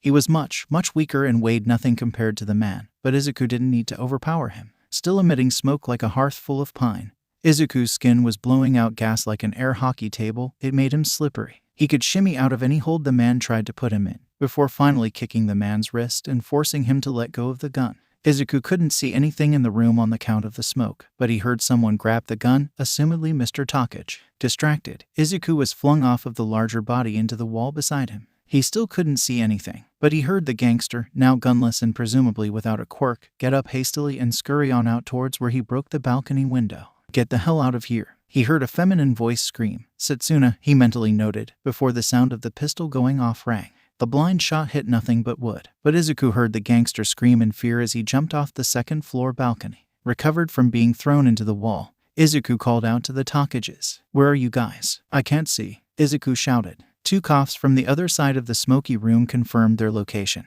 and the sound of a gun being dropped told him where Setsuna was. Izuku felt sweat roll down his back as his body, still heated up uncomfortably, began to ache. He stifled a coughing fit before running into the excess smoke and grabbing at where the Takages were, doing his best to guide them out into the sunlit balcony where the smoke was less thick. "Turn off your quirk, Midoriya, I can barely breathe in here," Mr. Takage called during a coughing fit. More sweat began to roll down his face as he tried his best to turn off whatever was going on in his body, but he couldn't do it. I can't. I don't know what this is." "As Setsuna, can you check the alleyway next to us with your quirk? If it's safe to run down there, we can get out of here and out of this smoke," Izuku said, coughing himself. Despite the access to the open air, even the balcony was beginning to become too covered in smoke to breathe properly. He couldn't see her nod, but he knew she agreed when her head flew past him. Izuku continued to try and smother whatever fire beneath his skin that was causing the smoke, but no matter what he tried he couldn't get it too slow. Thankfully, Setsuna's head returned within the minute. "The garbage alley is clear," Setsuna called out to them. Izuku didn't have time to say thanks, because as soon as Setsuna's head was back on her shoulders, she was already jumping off the balcony. Izuku watched as, one by one, the Takages cleanly slid off the balcony with practiced ease. Despite it being a 10-foot drop, they didn't even seem to mind. For a brief, odd moment, all Izuku could think about was fire safety. Eventually, he joined them in the alley. The fighting seemed to have died down, with the only fight still actually going on being between Night Eye, several rookie heroes, and one beefy and mutated villain who had been throwing cars like frisbees. The aches that had begun flashing through Izuku's body had evolved into pulses of agony, forcing him to take a break every few steps. At one point when he stopped entirely, he felt a soft hand grab at his own and pull him to his feet. A splitting migraine stopped him from being able to see who it was, but he thought it might have been Setsuna. By the time they got to the other side of the street the ally was on, Izuku couldn't move anymore. His skin just wouldn't stop smoking. Eventually, he stumbled to the floor, letting go of the hand that had been pulling him. "Midoriya," he heard someone call off in the distance. He couldn't bring himself to check who had done so. His ears felt like they were ringing just as, if not harder than when he was almost shot in the skull. All sensation slowly fell away as he laid on what he thought might have been concrete. No noise, no sight, no smell. When Izuku finally lost consciousness, he saw the 8 stars, one shining brighter than all the others.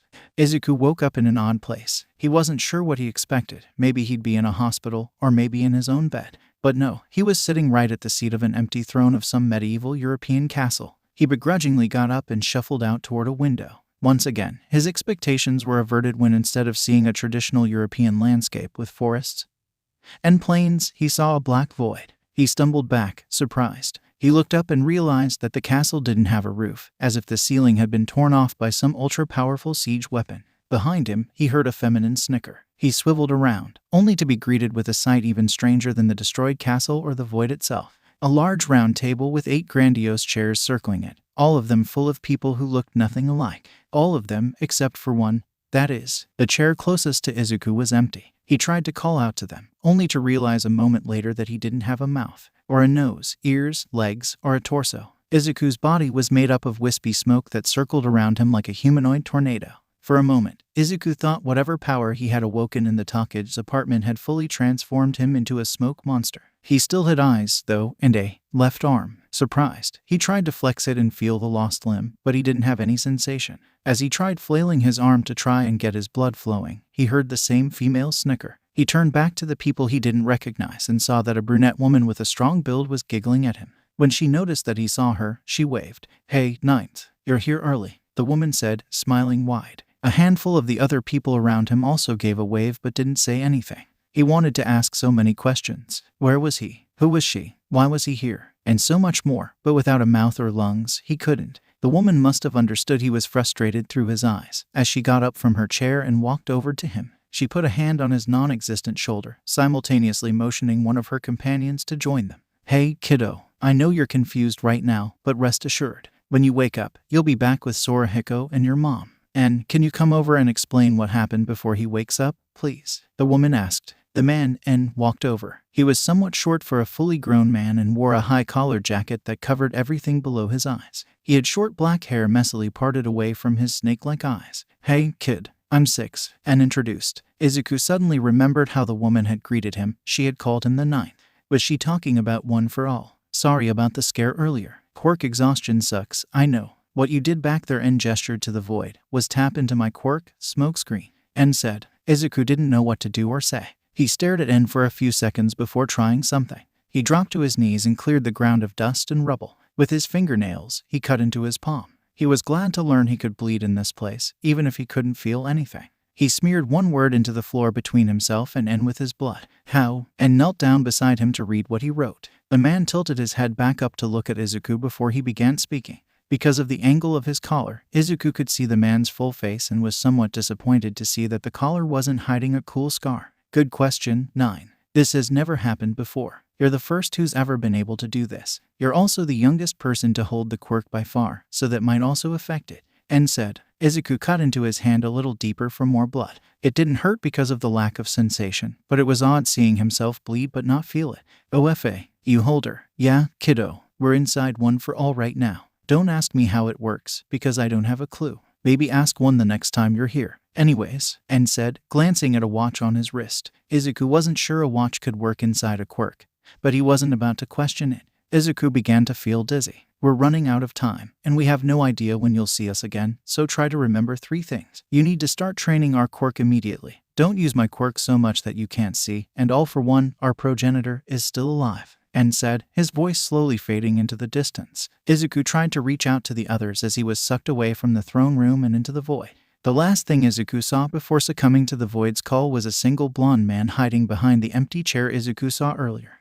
The first thing Izuku noticed when he woke up was a searing pain in his right leg, midway through the thigh. Izuku groaned as he sat up, the pain in his leg flaring up as he did so. Somebody grabbed his arm as he tried to roll out of bed. Hey, it's bed rest for you only," a woman said. Izuku blinked at who was holding his arm. It was a nurse, he realized. He was in the hospital. "What happened?" Izuku asked, his throat dry. The nurse smiled as he settled himself back into place, no longer trying to escape. "Do you want your mother here? We can talk about it with her if you want. She's just down the hall getting food," the nurse said. Izuku shook his head. He was confused and wanted to know why he was in the hospital and what happened now. The nurse sighed. "You're in here for 2 reasons. Your leg," the woman gave his leg an angelic touch. So much so that it didn't hurt, and for severe quirk exhaustion. For this, the nurse just gestured toward him in his entirety. "Oh," Izuku said. It all came back to him in a moment: the dream, the smoke, the Takeges, and Ogedhuashantheleg. "I don't know the details of your injury, but I know you were shot in the thigh. How does your leg feel?" the nurse asked. "Hurts. Can you go get my mom?" Izuku asked. The nurse nodded and went to fetch his mother. He used the time to comb through his memories for when he got shot. He doesn't think it was after they escaped the apartment, and he knew it wasn't before he broke into the store, so... Oh yeah, Izuku remembered. Adrenaline had kept him going. but now he distinctly remembers his leg getting shot after his skin exploded into smoke. Izuku stirred in his thoughts for a few minutes as the nurse was away, thinking about all the things he didn't want to.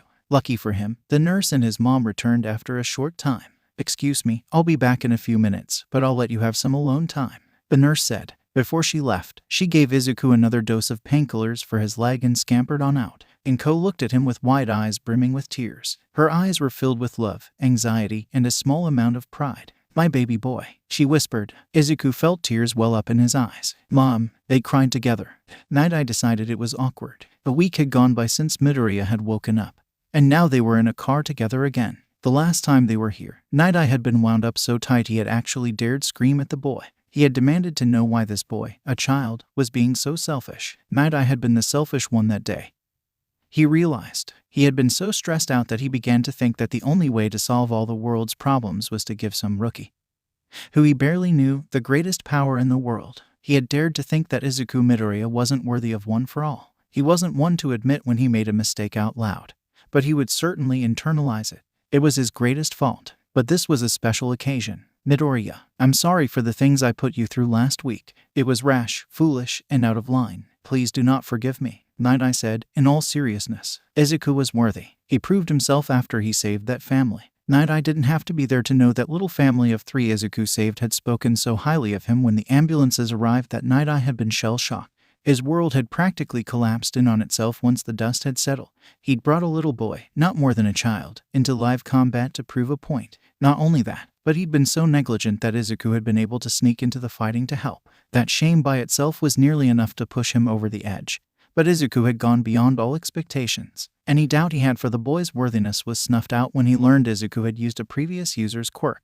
If the quirk itself accepted him, then it seemed the only one in the equation with objections was him. "You know, when we were in here last time, I almost gave up the quirk," Izuku said. Night-Eye nodded. He remembered. To crack under all those emotions. He doesn't blame Izuku a single bit. "It's fine. We have bigger issues anyway," Izuku continued, still facing forward. Night-Eye's gaze darkened. Ah yes, among Izuku's marvelous display of an old user's quirk, he had also relayed information that made Night-Eye's blood run cold. "Yes, one for all's nemesis, all for one," Night-Eye muttered. Izuku nodded and began to whistle a simple tune. Night-Eye turned to him, taking his eyes off the road for a moment. Whistling, "When you're in mortal danger, all for one being alive without All Might is practically a doomsday scenario," Night-Eye asked, concerned. Izuku shook his head, an alien calmness over the boy the likes of which Night-Eye had never seen before. "Unlike you, I saw what All Might did to that poor man. He'll be on life support for the rest of his life," Izuku said. "If he ever starts to make moves again, it'll be after I've had time to catch up," he said. A guilty sort of pride wormed its way into Night-Eye's heart. He'd done nothing but put the boy down since Sorahiko had insisted on him training him. In all honesty, he'd only hindered the boy up until this point. Still, he felt proud. Perhaps, logically, one for all should go to Thunderstrike, or someone else ready to take the world by storm. Maybe, logically, Izuku was the single worst choice Night-Eye could have thought of 2 weeks ago. The thing is, he realized, things like logic didn't apply to people like Izuku. He remembered being young and dumb, forcing himself into All Might's inner circle just because he adored the man. He'd spent months chipping away at All Might's resolve, using every manipulative technique he could think of to convince the man he was vital to his heroism. Still, after months, All Might had never broken. He didn't want to risk someone's life just to make his easier. Night-Eye lobbied to be his sidekick day and night. Yet All Might held strong against it. They'd been the most frustrating months of his life. But one day, the man, not All Might, Toshinori, sat him down. He told him the truth of his lifelong struggle with All for One, of his dream of a world where everyone smiles, and of the crippling loneliness that comes with being the best. He told him of the present, how his life was, the fear that gripped him, and the stress of the job. He told him of the past, of wanting nothing more than to help people, only to be outcasted because of his disability. But when Night-Eye asked about his future, Toshinori had smiled. "I've been thinking, young Sasaki, about that. Truth be told, I'm scared. I've dedicated my life to my base instinct, service. I'm hot-blooded and rarely think about the consequences of my decisions. I help people because I must, not because I desire it. I guess you could call me a train, set to only move in one direction as fast as possible. When you look out my window, it's all blurry, but I've recently begun to think of that far-off world of tomorrow," Toshinori said, only pausing to sip his tea. Mirai Sasaki had gulped. "I'm not so arrogant to think that I'll live forever. All for One grows stronger every day. I might not have to worry about old age with him around." Haha. but I'll need a successor. Someone fundamentally like me, but preferably smarter. It'd be nice if they were smart. I've laid the groundwork. A society where children and adults can smile all the time, but I have no idea how tall this castle will be when it's all over. I'll need someone by my side who can look to the future, someone who can make the tough calls today so the world tomorrow will be easier.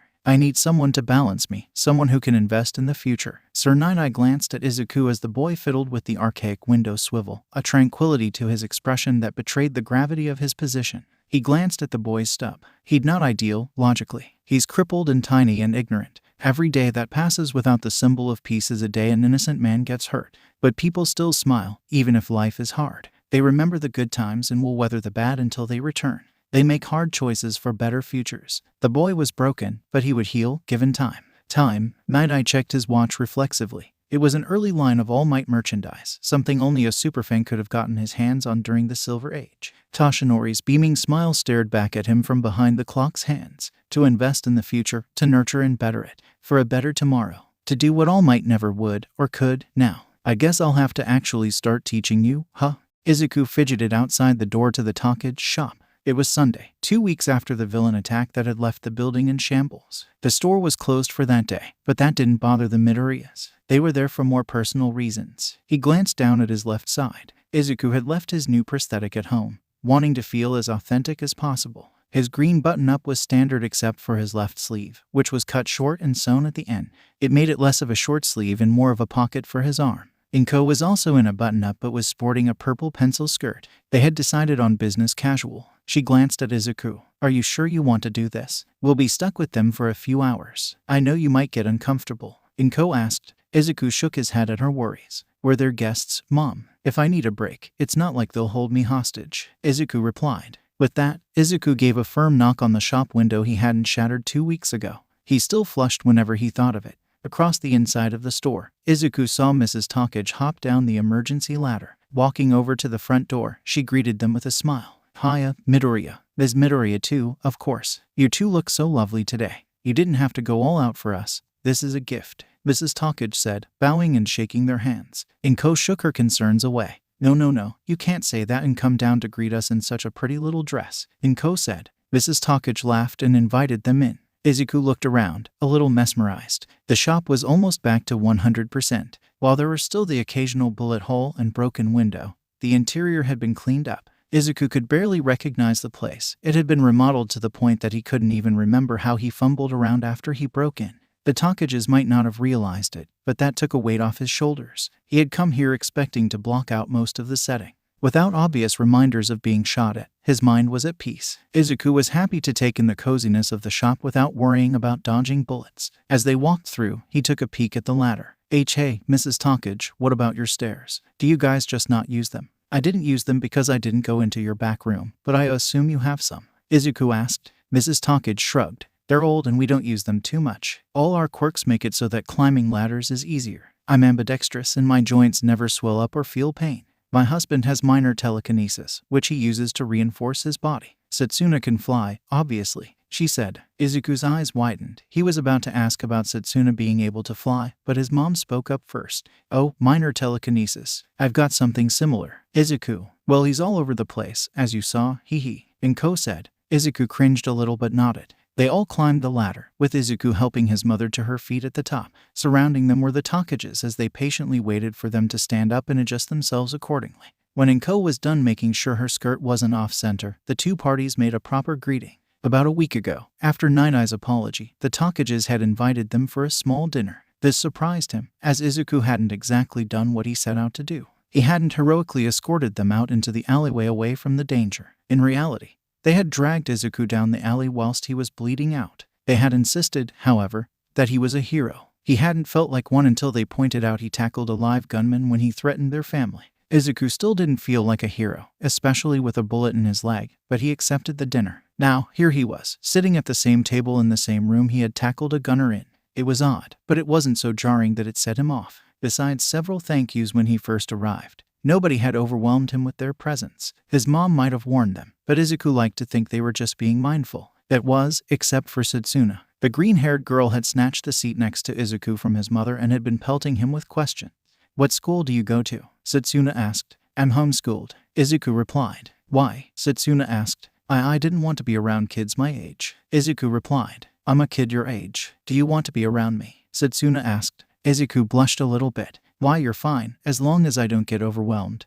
Izuku replied. How do I not? Setsuna was cut off by her mother. Setsuna, he is our guest, Mrs. Takage said, soft but also firm. Her shoulders slumped and she leaned away from him and settled back into her seat. Without any other conversation going, Setsuna's lack of questions made the dinner feel awkward. Izuku pondered her questions. They all seemed very normal, but there was a lack of authenticity, like she was holding some questions back. Finishing his noodles, Izuku glanced at her. Their eyes barely caught the other before Setsuna directed them into her half-finished soup. She had been looking at his arm. Ah, Izuku thought. She hadn't known about his disability. The prosthetic worked wonders, he thought. He looked over towards Setsuna's mother and shook his head. No, it's okay.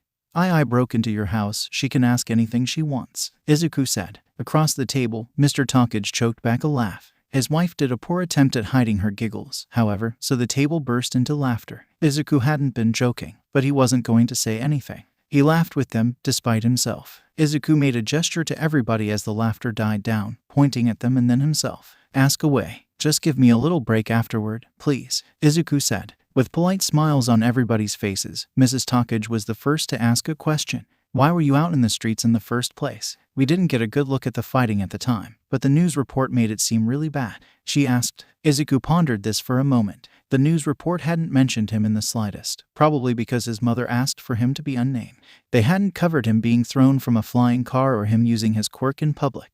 On that end, nobody seemed to mention it to him. He guessed nobody wanted him to get in trouble since he had already been shot and all. Well, I was with one of my mentors. We kinda were in an argument when his car got destroyed by a villain. After that, I realized what was going on in your store and tried to come help, Izuku said. Finishing his sentence, he bit into some pork that the Takages cooked. It fell apart in his mouth perfectly. It took everything he had not to moan in delight. The Takages, for not owning a restaurant, knew their way around a kitchen. Setsuna spoke up. Mentor, I thought you were homeschooled, she asked. Izuku paused, unsure of how to respond. He put his fork down, having finished all his food. Well, I have a few connections to heroes, right? I decided I wanted to live my life with honor, in service to others, so I got a mentor to become a hero. Izuku only faintly recalled that he had just emulated All Might's final words to them, but he ignored it. This wasn't a time to get down in the dumps. He wasn't sure what he expected as a response, but he hadn't expected the absolute silence he received. His mother was giving him a pained look, but it was a familiar one.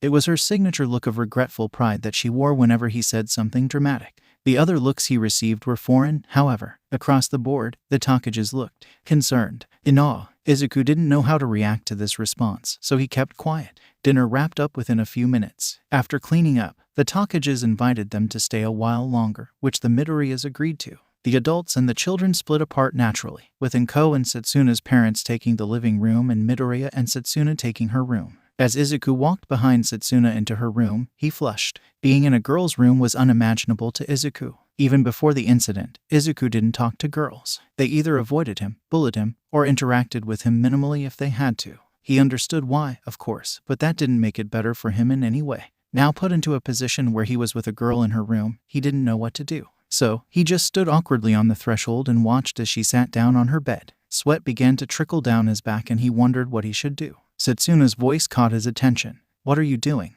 There's a desk over there. You can sit there if you like, she said. Izuku, still feeling uncomfortable, accepted her offer and robotically made his way over to the office chair. Sitting in it, he found it to be more comfortable than his own. He continued to not say anything as he began to listen to the clock tick by on the wall. Eventually, Setsuna sighed, bored. Hey, Midoriya, you know you called me Setsuna, right? She said. Izuku's face went bright red in a flash. He remembered when he had been leaking smoke and asked her to scout the alleyway in a hurry. Oh crap, I'm sorry. That was way too personal. It's just that I didn't want to confuse you and your parents. Oh please, I don't care. I kind of like it, to be honest. I just thought it was funny since you're so awkward, Setsuna said, giggling. Izuku's shoulders drooped. Oh yeah, I am pretty awkward. He knew he struggled around people, even more so these days, but hearing it was a slap in the face. He leaned a little deeper into the comfortable chair. Setsuna looked at him, realizing her mistake. Oh, it's not a bad thing, you know. You really were cool during the attack. Izuku looked back at her, confused. Cool, I appreciate it, but don't. Whatever Izuku was about to say died in his throat as Setsuna walked over to him.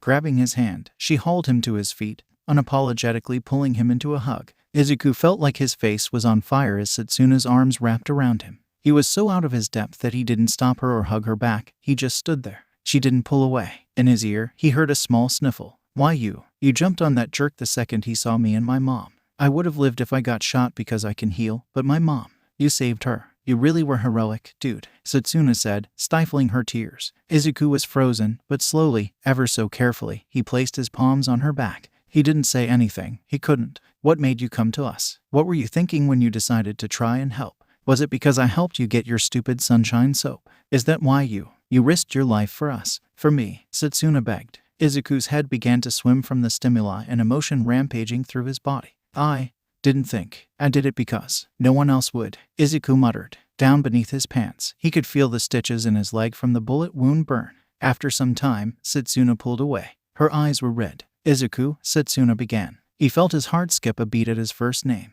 "You asked me if I wanted to be a hero when we first met, right? I said I wasn't sure, but after what you did, I think I'm going to be a hero." Izuku felt great as he prepared for bed. The dinner with the Takages was delicious, and after Setsuna and Izuku's heartfelt moment, they just hung out for a while. It was nice, much nicer than Izuku had expected. He'd never really had any mutual friends, so it was a novel experience. He was sitting on his bed now, practicing Smokescreen. Ever since he had gotten out of the hospital, he could use the quirk at will. That being said, him using the quirk was just him turning it off and on again with his window open. It was still an odd feeling to actually have a quirk. Of course, he had one for all, but he was still a few years off of being able to practice it. Smokescreen was a quirk that didn't strain his body in the same way the strength enhancement did, so he could freely use and practice it. Izuku had started a new hero's journal recently, number 5. He had dedicated a chapter's length to thinking about how to use the quirk, its limitations, and a training guide for when Night Eye or Gran Torino weren't instructing him. And had been right, Izuku decided. The quirk wasn't helpful if Izuku overused it. If he or his allies couldn't see through his smoke, then it would be more harmful than good. Izuku had spent hours daydreaming scenarios on how he could fight somebody with the smoke. His best ideas were concealing his concise movements and sectioning off and dividing groups of villains. It wasn't extensive, but without knowing the power's full extent, it was all he had. He wasn't skilled enough to implement either yet, but he figured it would be good to brainstorm early. Izuku coughed, realizing he had let Smokescreen go off unattended for too long as he zoned out. He cut off the quirk before turning up his fan. Deeming that his practice had been sufficient for the night, he decided to sleep. Izuku fluffed his pillows and adjusted his blankets as he slipped under the sheets. He turned off his bedside lamp and let his head hit the pillow. He closed his eyes, but instead of drifting off to sleep, Izuku felt his mind and body be vacuumed far, far away from his bed. In a panic, Izuku opened his eyes. He was back in the throne room of One for All. "Oh, you're back already," En said, Izuku having been dropped at his feet. Izuku, here for the second time and consequently less surprised, nodded. He paused, intrigued that he could nod. Izuku took stock of his body. 2 weeks ago, when he had been inside One for All, he had been nothing more than eyes and a left arm. Now though, his head was fully formed down to his jaw, which was still missing. He had generated pieces of his neck and a shoulder, connecting his head and his arm on a tiny strip of flesh. Now able to maneuver with more comfort, he got up. He didn't have legs and was consequently floating, but when he moved around, he felt the natural rhythm and bounce of walking on 2 feet, and, alongside the other people, left him by his lonesome as he explored. The throne room looked like it had been repaired somewhat since his last visit. He wasn't sure if this was because time had passed, or because he had gotten a bit better with Smokescreen. That thought gave Izuku pause. He really was in a mental construct of his quirk. It wasn't some fever dream, it was much too vivid. Izuku wondered if other people with quirks had this. He'd never heard of them being talked about, but maybe they were extremely private. As he wandered around aimlessly, he remembered the last thing he saw in the throne room. The man who had given him his quirk. A man who Izuku had killed. Izuku marched back over to the round table, where the previous holders were sitting in silence. The 8th chair was still empty. Izuku cut into his palm again, the same way he had communicated last time, and smeared a question on the pristine table. Where am? Do you mean Toshi?" The buff woman replied. Izuku reminded himself that All Might's name was Toshinori as he nodded. The woman looked at him, sympathy overflowing from her gaze. It was impressive, to be honest. The amount of compassion this woman exuded. Izuku underlined where. The woman shook her head. "He's here, but he's hiding. We see the world through your eyes, kid. And we all know how you feel. Toshinori, his guilt is almost as strong as yours," the woman said. Izuku felt his left hand tighten. He wanted to ask so many questions, but his lack of a mouth denied him that privilege. 9. Don't think it's because he doesn't think you're doing a good job at using one for all. None of us were sure at first, but we felt what you felt when you tried to save the Takages. We accept you, even Toshinori. His guilt lies elsewhere, the woman said. Izuku was tempted to underline where again, but he held off. Maybe it wasn't so bad that All Might was hiding, Izuku thought. The previous holders were right, he wasn't ready to see him. And if Izuku was pulled into this little world every time he fell asleep, then not seeing his greatest sin would be a good thing. Izuku looked around. He didn't feel the call of consciousness pulling at his phantom body. He'd be here for a while, he could tell. Across the table, En was looking at him as if he had the same idea as Izuku. Smiling as best he could without a mouth, Izuku cut into his palm once more. Teach me Smokescreen. Gran Torino took a sip of his lemonade as he watched Izuku and Night-Eye. The two were doing basic hand-to-hand combat with occasional breaks for strategy. He was just overseeing the process today, as his back felt extra sore this morning. Sorahiko had spent much of last night patrolling his home city for crime, and couldn't be bothered to play with the two youngsters today. That wasn't to say he wasn't paying attention. Night-Eye always had the capacity to be a great instructor, but it hadn't shown until he had accepted Izuku. Since then, Night-Eye had redesigned his schedule so that instead of only showing up once or twice a week, he now watched over every lesson. With Night-Eye no longer being a hard-ass, Izuku was much more receptive to the man's teachings. That is to say, Izuku was now learning a mile a minute. Izuku still wasn't fit enough to contend with either himself or Night-Eye, but he was getting closer. Once he hit puberty and they could begin training his strength enhancement, he did not doubt that Izuku would surpass them in raw stats. What was important was drilling technique and skill into the boy while they still had time. You're in an open area, Night-Eye called out to Izuku. The boy's body began to emit smoke, enough to cover most of his movements, but not to overtake his face. This was the primary drill that Night-Eye had chosen for the past week. Izuku emitted smoke. Night-Eye would spar him, and then he would force Izuku to change the smoke's output level.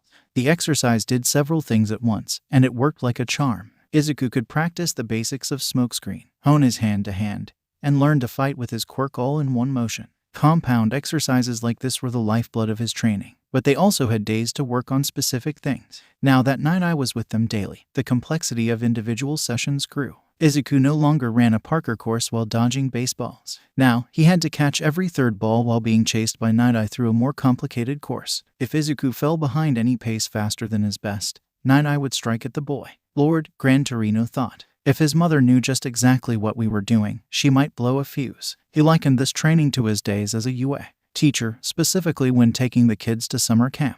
Despite how pleasant it sounds, this summer camp was much closer to a boot camp than a hiking trip. Throughout the real school year, students honed their skills, strategy, and STEM knowledge. But it was during summer camp that they were forced to exercise their quirk's real muscles. He chortled, remembering all the students he tortured. If he didn't hate kids so much, he might have liked the job enough to keep it.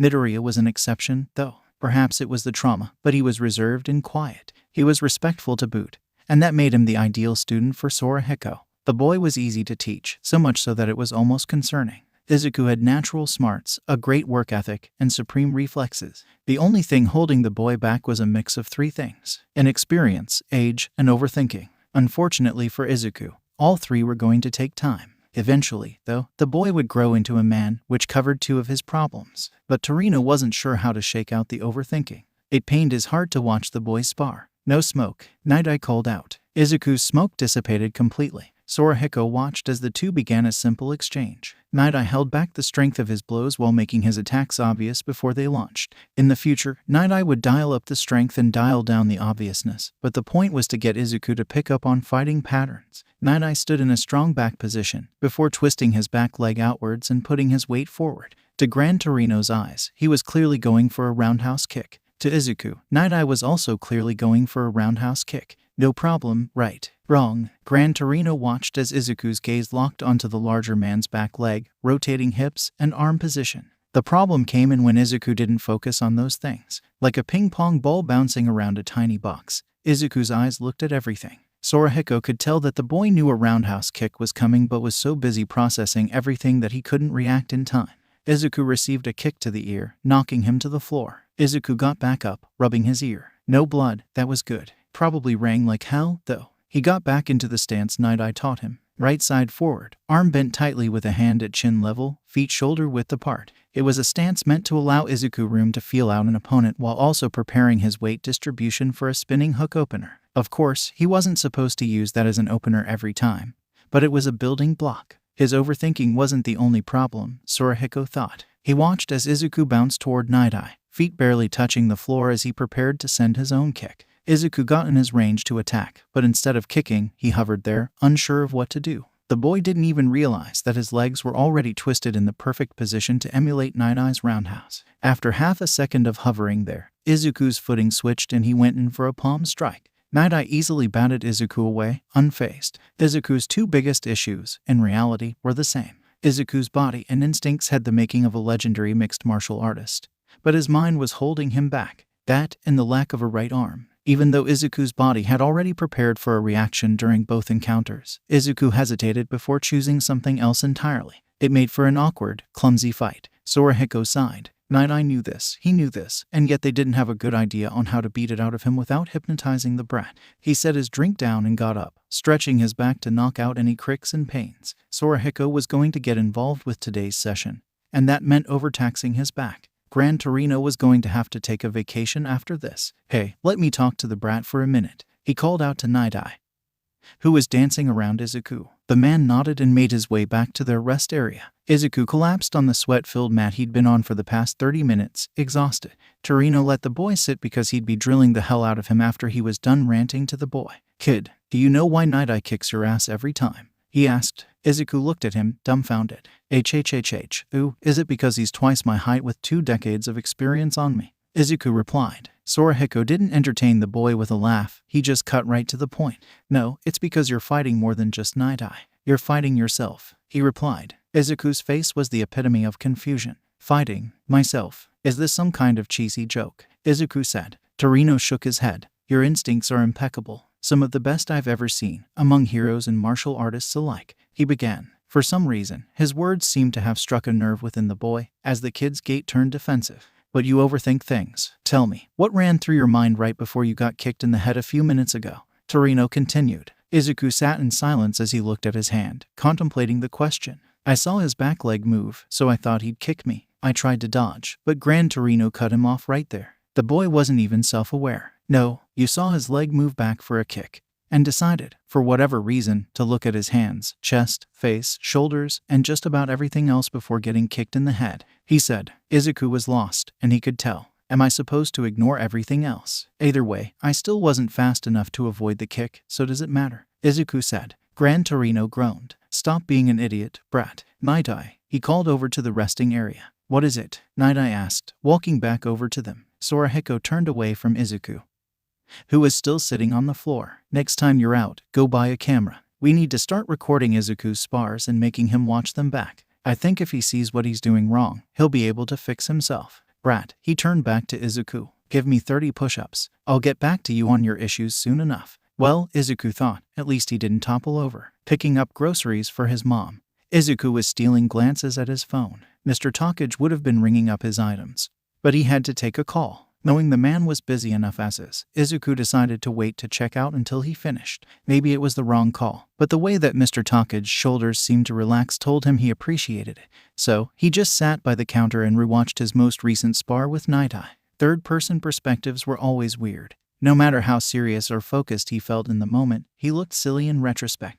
Or, Izuku mused, he just always looked silly. He finally understood what Gran Torino had been talking about, but the flower of that understanding had by no means bloomed. His hesitation felt ingrained in him, and no matter how much he practiced, he still hadn't beaten his awkwardness. Izuku was chipping away at it, though. He paused the video the moment Night-Eye kicked him in the chest. Even though his eyes were bugging and spit was flying out of his mouth, that kick had been different. For the first time in all his sparring with Night-Eye, a successful attack hadn't knocked him out. He angled his chest so the kick, while connecting, transmitted only a fraction of the force. Sure, Night-Eye knocked him on his ass right after, but it was an improvement. Dialing back the replay speed, Izuku rewound to the beginning, intending to watch his fight as closely as possible. Instead, however, all he saw when he gazed into his phone was the reflection of 2 floating eyeballs behind him. Go, Izuku said, his phone jerking out of his hands. Hysterical laughter echoed around him as he scrambled to catch his new phone. In his surprise, he slapped the phone even further from himself. Panic ate at him. It had been a very recent gift, and breaking it so soon would seal his doom.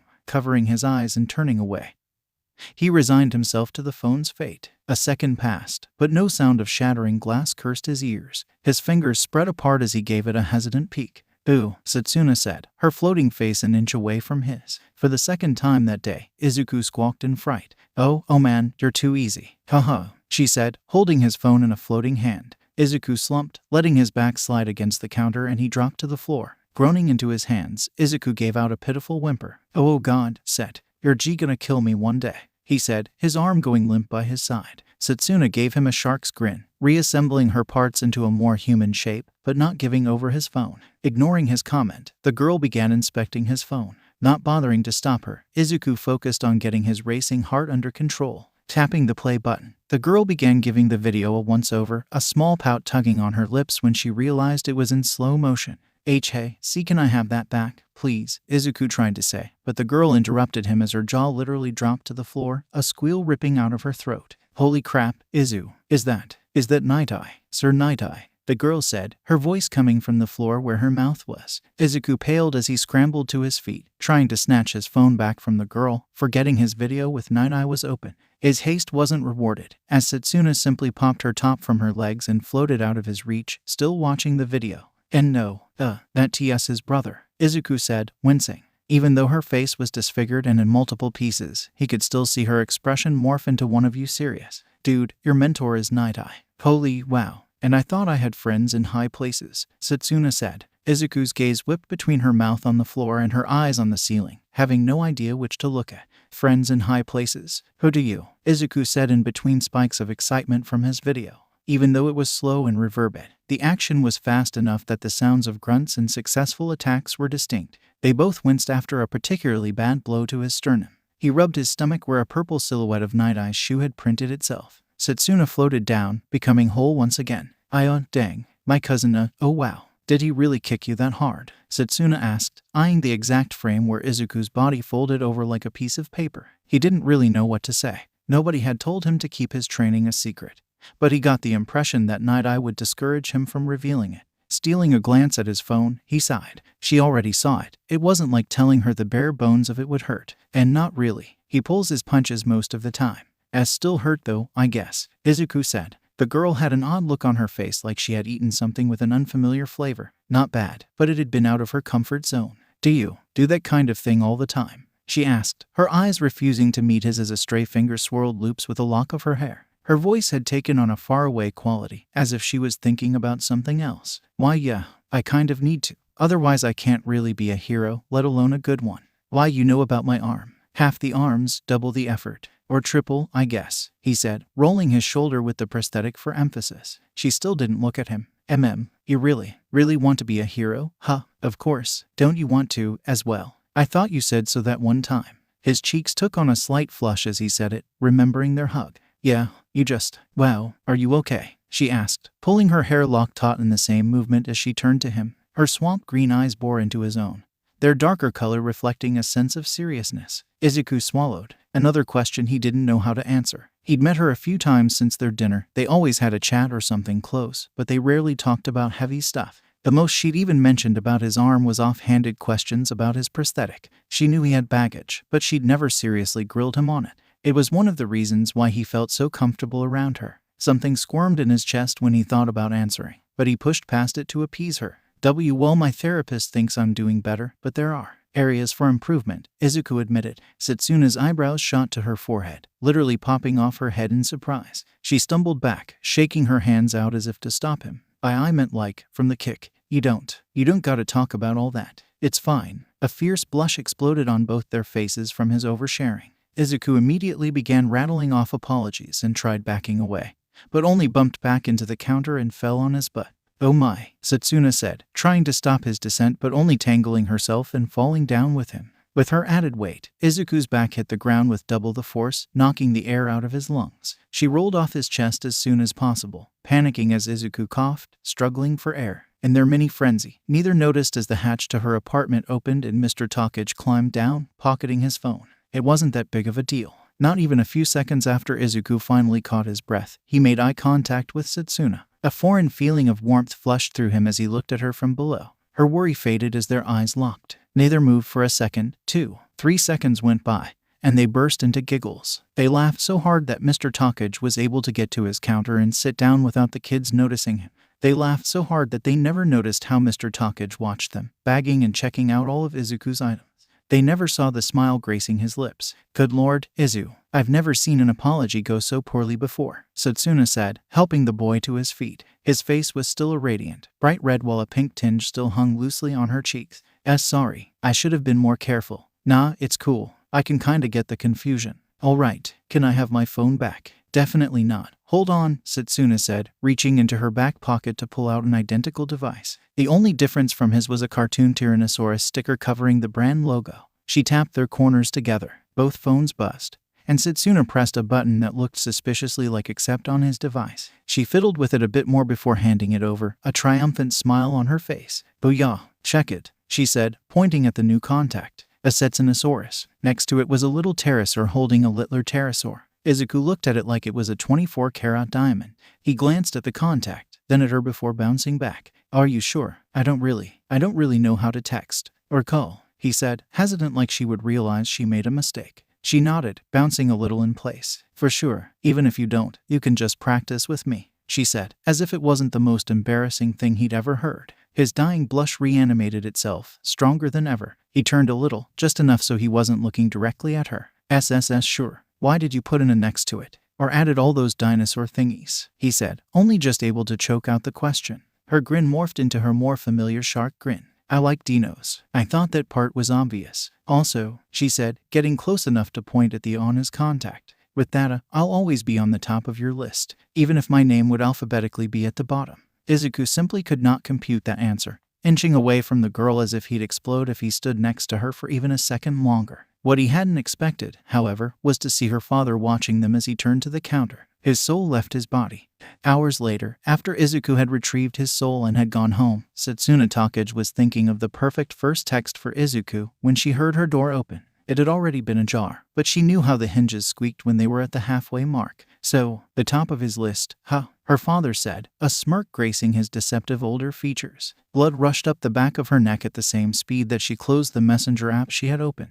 Grabbing a Stegosaurus plushie, she chucked it at her father full force. It stopped an inch from his face, his arms never moving before it was flung back at her at half the speed. It bonked still her on the head. "Your mom is gonna love this. She already thinks you two will be very cute very soon," he said. Setsuna groaned, miserable. "Please, have mercy," she asked, sliding off the bed onto her knees, hands clasped out in front of her. Her father didn't budge. "No, this is your punishment for teasing that boy so much. Deal with it. Oh, and set the table soon. Dinner is almost ready," he said, before closing her door like he hadn't just sentenced her to death. Pouting, she grabbed her stego off the ground and squeezed it against her chest. She fingered her hair a bit, pulling and twirling it absent-minded. That video, she couldn't get her mind off it. Even when she fell on him and when she was adding herself to his contacts, it had been replaying in the background of her mind since. He was just so nonchalant about it. Sure, he'd stuttered and blundered his way through his admission. And sure, he'd lied and only told her a partial truth, but still, whatever he was involved in,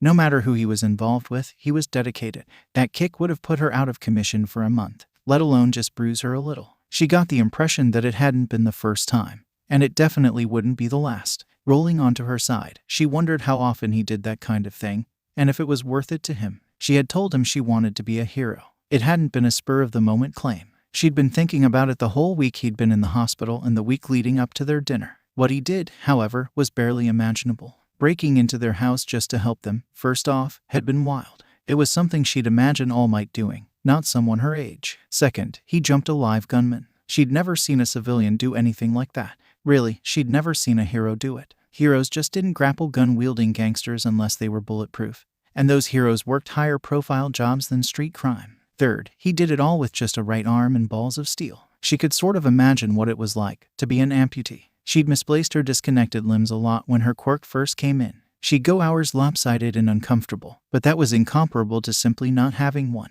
Curiosity had her by the balls, but she tried to avoid asking. Her mom had made it clear that she wasn't to just up and ask him. She had always played with the idea of being a hero, but hadn't been sure until she watched him become one. If he could do it, all without an arm or a combat quirk, then there was no excuse for her. There was no world where she could watch him save her family and not want to be like him. To be a hero. It was simply a new fact of her life. Something uncomfortable shot through her gut. but his passion dwarfed hers. She couldn't imagine herself ever working as hard as he seemed to. She had a good work ethic. She was at the top of her class, the leader of the Jurassic Club, and the prospective captain of the track team. Assuming Maruka quit next semester like she said, she could do whatever she put her mind to. That didn't mean she liked it. In fact, she despised wasting effort on any task. She did just enough to excel, and that was that. Izuku was clearly doing more than that, and it made her stomach turn. How could she look at someone like him and tell him she had an interest in heroism when it seemed to be his whole world? He was disabled, for God's sake, and she felt inadequate next to him. She couldn't ignore what he did. Jumping that gunman had made that impossible. She'd be a hero. She needed to be a hero. She just hated her own lack of passion, her indecisiveness. Setsuna rolled over to her other side. He was just so cool. Really, really dorky, but cool. She pressed her face into her stego, inhaling its scent. Her stomach was still doing flips when she got up. She still needed to set the table. A frown plastered itself on her lips as she walked out into the living room, and she got the impression that it'd hang around for a while. At least, until her phone buzzed. "Hello, Takage. Thank you for the contact. I am apologetic for leaving so soon after your father frightened me. Please enjoy the rest of your night." The discomfort in her gut seemed to fall away as she read and reread the message. He was right about not knowing how to text. Shooting back a quick reply, she walked into the kitchen feeling much lighter. "Call me Setsunosaurus. Or Set." "All right, Midoriya. What's this?" Gran Torino asked as Izuku handed him a notepad. Night-Eye also looked interested. He motioned them to flip through it. He'd been working on it for almost a month now, and he wanted a professional's opinion. He'd handwritten copies too, so they could each get one and he'd have one left over. "They're all my notes on Smokescreen, my measured improvements, hypothetical workouts, and my theories," Izuku said, proud. Both older men looked intrigued. He hadn't really shown off his hero notebooks, so he wasn't surprised that they seemed skeptical. He pulled another out and handed one to Night-Eye, who picked it up hesitantly but curious. "Theories," the taller man muttered. Izuku nodded. "Like, things on my fine control, maximum output, general possibilities, and even some attack moves," he said. Gran Torino nodded, not appearing to listen. Thumbing the edge, he let all the pages flip open. It was half an inch thick, each page filled to the brim with tiny handwriting, only interrupted with large diagrams. The older man flipped the notebook upside down, realizing that Izuku had also written on the backs of each page, not the front. Night-Eye mirrored him but seemed to take the time to at least skim each line. They both hummed. Gran Torino grunted. "Night-Eye," the older man said, "have it photocopied and put it through an audio translator. My optometrist told me to avoid reading this much. I'll listen to it on my next patrol," he said. Night-Eye, however, didn't seem to hear him, apparently absorbed in Izuku's notebook. The shorter majority of their trio watched in silence as the man seemingly became more and more engaged in the writing. After about half a minute of his intense scrutiny, Izuku gained enough confidence to lightly tap the man's shoulder, ripping him free of his concentration. "Huh, what? Oh," Night-Eye said, pushing his glasses up his nose. "Midoriya."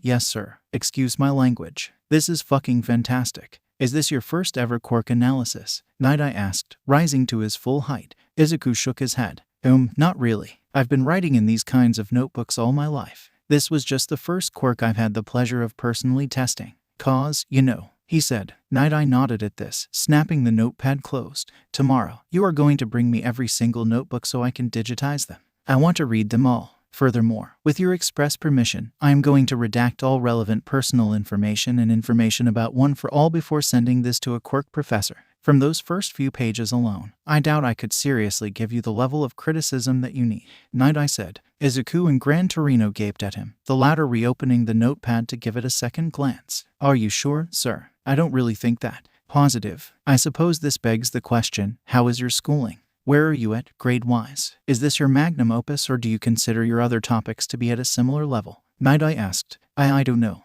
I guess I'm most passionate about quirk theory, but it's not necessarily that much better than anything else. Currently, my schooling is around 11th grade. Late high school, I guess. I've been blazing through it since starting remote learning," Izuku said. A pang shot through his heart at mentioning remote learning. He still needed to make a stable relationship with someone his age, or else Fujimaki would make him go back to school. He ignored the coincidental buzz in his pocket. Setsuna could wait. He was busy. Both heroes looked at him in a new light. They, generally, weren't very involved in his life outside of his training. Izuku supposed they did have a larger relationship than mentor and student, but it wasn't by much. Sometimes they went out for lunch, or Izuku would relax at their house after an extra grueling training session. They never really interested themselves in his academics or personal life. 11th grade? Huh, I guess that doesn't mean much. Some schools' 12th grade classes are shittier than another 6th. Still, are you some kind of genius, brat? Gran Torino asked, causing a massive blush to explode on Izuku's face. No.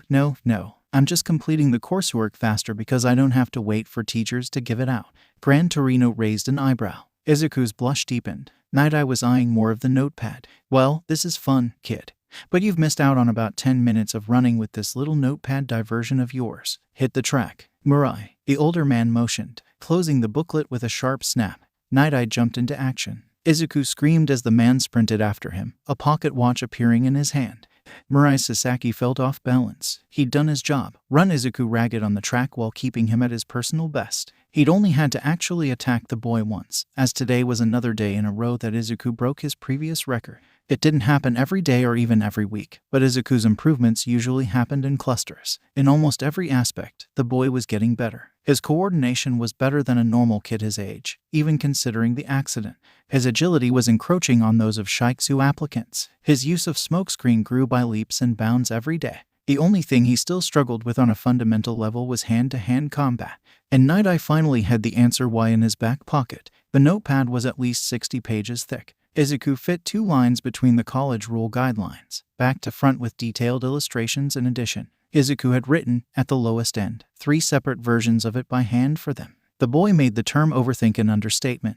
He'd thought the boy was just someone who thought aloud often. Night Eye often caught the tail end of the boy's mutterings, but had chalked it up to being nothing more than a personality quirk. That was wrong. His ideas weren't simply jumping to his lips, but they were spilling out of his brain. His mutterings were just an overflow of everything else that ran through his head. You don't just write a 120-page long thesis on a quirk you got a month ago. You don't just jump 6th grade levels because your teachers were slow. Maybe the boy wasn't a genius. Hypothetically, Night Eye could just be underestimating the amount of bad among the good of his quirk analysis. Perhaps he might just be underestimating what true genius was. There was an off chance his theory on Izuku was wrong, but he doubted it. The boy's rapidly growing athleticism, something admirable, might be his most underwhelming trait. Izuku wasn't hesitating so much in their spars because he was looking at the wrong things. He couldn't help but look at everything.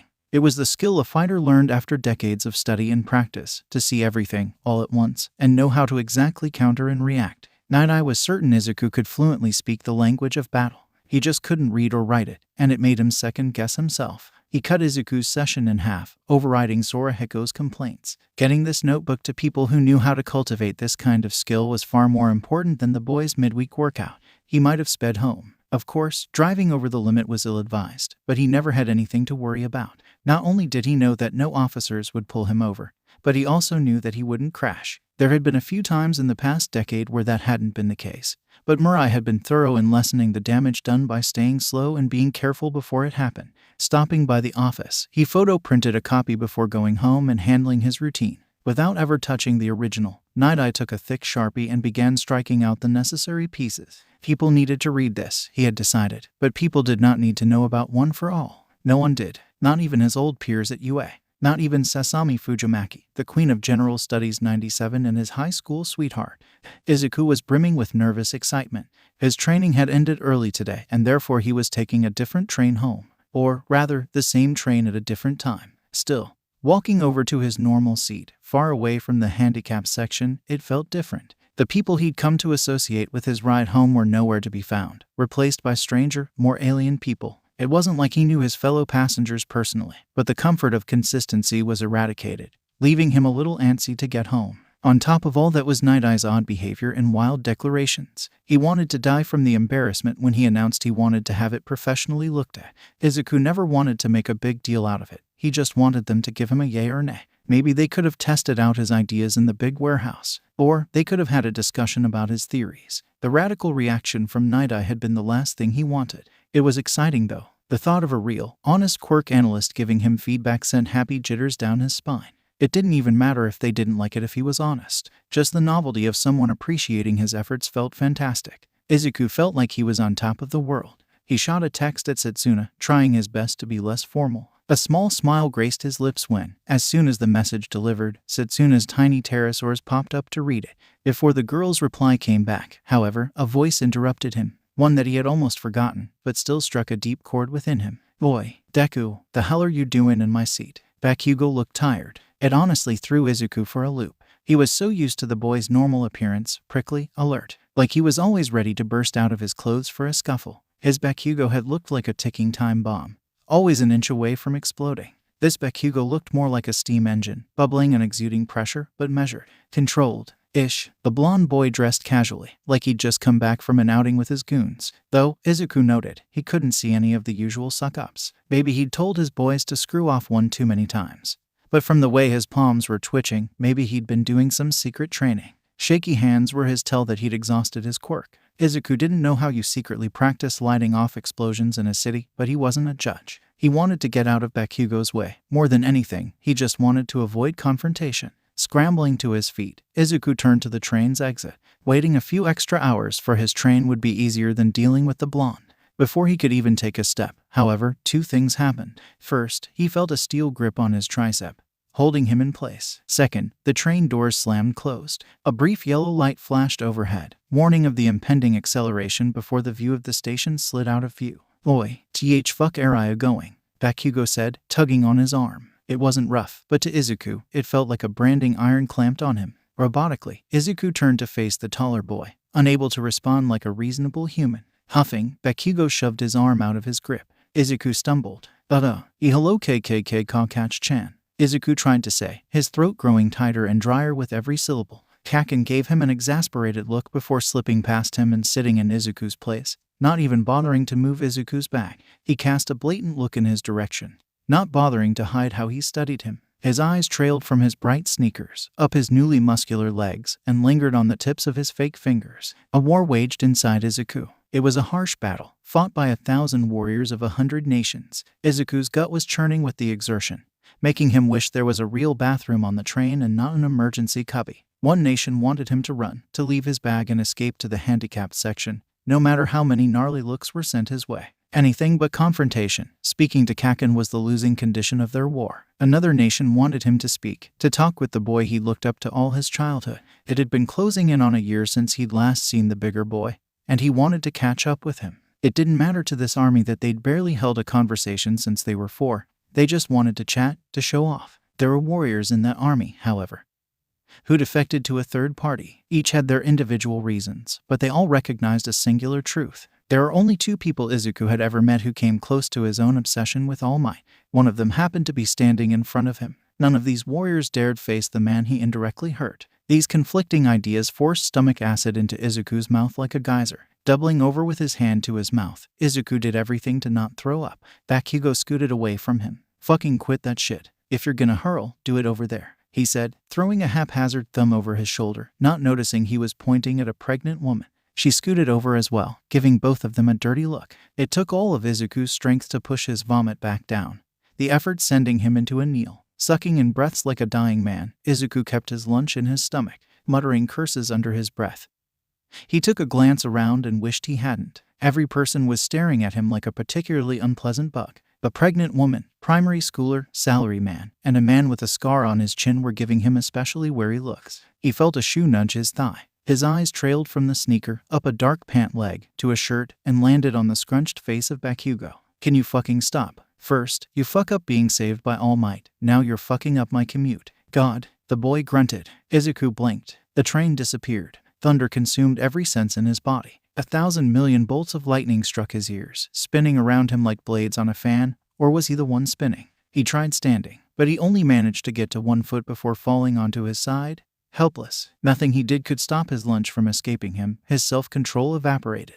What happened? Where was he? What happened to the train? Where the 4 passengers had been were 4 EMTs, and they were standing over him. 2 of them made to grab him. The plump one stood back. A man with a goatee tried shaking him. He surrendered himself to their efforts. Whatever happened to the train, whatever was happening to him, he could trust medical professionals to help. But they didn't. The 2 ones helping him up slammed him back down, the goatee man grabbing him by his neck. He squeezed Izuku tightly, not letting an ounce of air down his throat. He lifted Izuku an inch off the ground before slamming him back down, his head whipping against the crumbled, filthy concrete below. "Why the fuck did you let this happen? What the fuck were you thinking, you little fucking shit?" he said, continuing to strangle him. The plump EMT kicked him in his exposed side. The goatee man pulled his hands off his neck before backhanding him across the cheek. It hurt more than anything, more than getting kicked by Night Eye, more than getting shot, more than blowing his arm to pieces. It gave him a chance to breathe, though, and he took it. I'm so sorry, Izuku tried to say before the plump EMT kicked him in his crotch. You fucker killed him.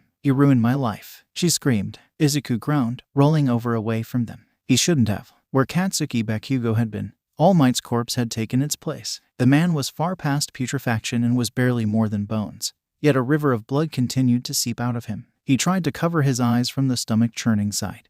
But when his hand touched his face, it came away bloody. He threw up again, curling into a ball. He ignored the way the EMTs continued to grope and hit him. And he ignored the way the smell of copper permeated his nose and thunder filled his ears. He didn't know how long he was curled into that ball. It could have been seconds. It could have been hours. Days was pushing it, but not out of the question. Each punch and kick just made him curl tighter and tighter, forcing every sensation out of his head. He felt cold. Then, something in his gut shifted. A familiar warmth washed over his core, spreading out from his abdomen to his fingertips. He didn't uncurl, but he relaxed slightly. When someone touched his shoulder, he flinched. It was a well-manicured hand, feminine, wearing the same polish his mom did. There was a scent of vanilla on it, a vintage, inexpensive perfume. Hey, honey, come on kid, it's just me. Everything's all right. Nothing will hurt you with me around. A feminine voice said. Blurry-eyed and jumpier than he'd ever felt, he peeked his head out from the crook of his elbow. The crumbling building around him disappeared. He wasn't on the train, either. He was in the void like he often went to between dreams. Seven had a hand reached out to help him up, a soft smile on her face. Izuku sniffled, hesitant to take it. It took him a while, longer than it should have, for him to move. He continued to just stare up at Nana, unbelieving. It was all so surreal. His quirk had always spoken to him in his dreams. It whispered to him every night, but the past wielders had never come to him in the day. That wasn't what truly gave him pause, however. What made Izuku's heart flutter and chest squeeze was simply the expression of pure, unadulterated love that flowed off Seven in waves. It was different than anything he'd ever experienced, bar his mother. But his mother had never been confident in herself, and her affections mirrored that. Seven emanated confidence and pride in herself and him, and Izuku felt that difference. He took her hand. Katsuki Bakugo had never felt more uncomfortable in his life. For sure, he'd felt worse. He'd broken his arm once, and it stopped him from using his quirk for 2 months. When All Might had died protecting some green-haired brat on national television, he cried for a week. Certainly, he'd felt darker emotions than right now. But his sheer discomfort at Deku's public meltdown trounced anything he'd ever felt. He hadn't really meant anything by his comment, to be honest. It had just slipped out as his irritation grew. In fact, he was a little annoyed at himself for saying it, and not just because it led to the current situation. Katsuki probably was the only person besides his parents who knew that it had been Deku at that shopping mall on a fateful day. He'd recognized that moss head anywhere. At first, he'd been inconsolable. He doubted it was possible to throw a bigger tantrum than what he did. Useless Deku had finally done it.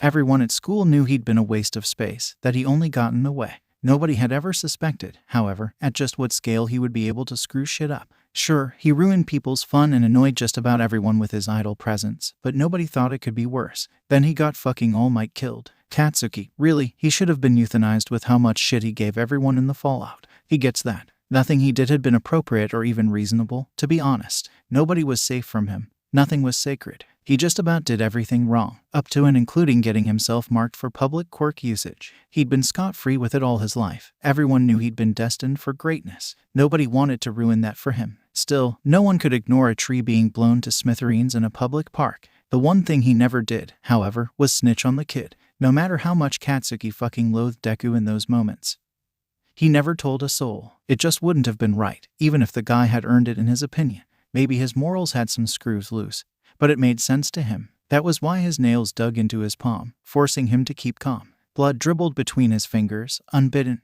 Deku had almost immediately fallen apart when Katsuki had gone for his throat, clutching his head with an arm and rolling over on the floor. That was embarrassing enough, both knowing he caused it and as a second-hand embarrassment. What was worse was the dude's other arm had fallen off. Deku was an amputee, probably from when All Might got capped. And Katsuki had the brilliant maneuver to give him shit for it. Something ugly twisted around in his insides. Then the smoke had come. It had taken a few minutes of restless rolling and groaning, but it happened. Katsuki had been utterly dumbfounded when, after muttering some shitty apology out, he began emitting gas. It had started small, just leaking out of his orifices at first, but the output grew exponentially as time went on. Within 5 seconds, Deku's body had covered itself. Within 10, everyone in the cabin was struggling to breathe. The other shitty passengers had rushed to the corners and sunk to the ground, expecting the smoke to rise with the heat, but Katsuki knew better. This wasn't exhaust. This was static gas. Deku wasn't burning, he was simply emitting. He stood up on his seat, getting as tall as possible. "Get up high, morons," he had barked, directing his glare at the pregnant lady. "It's sinking."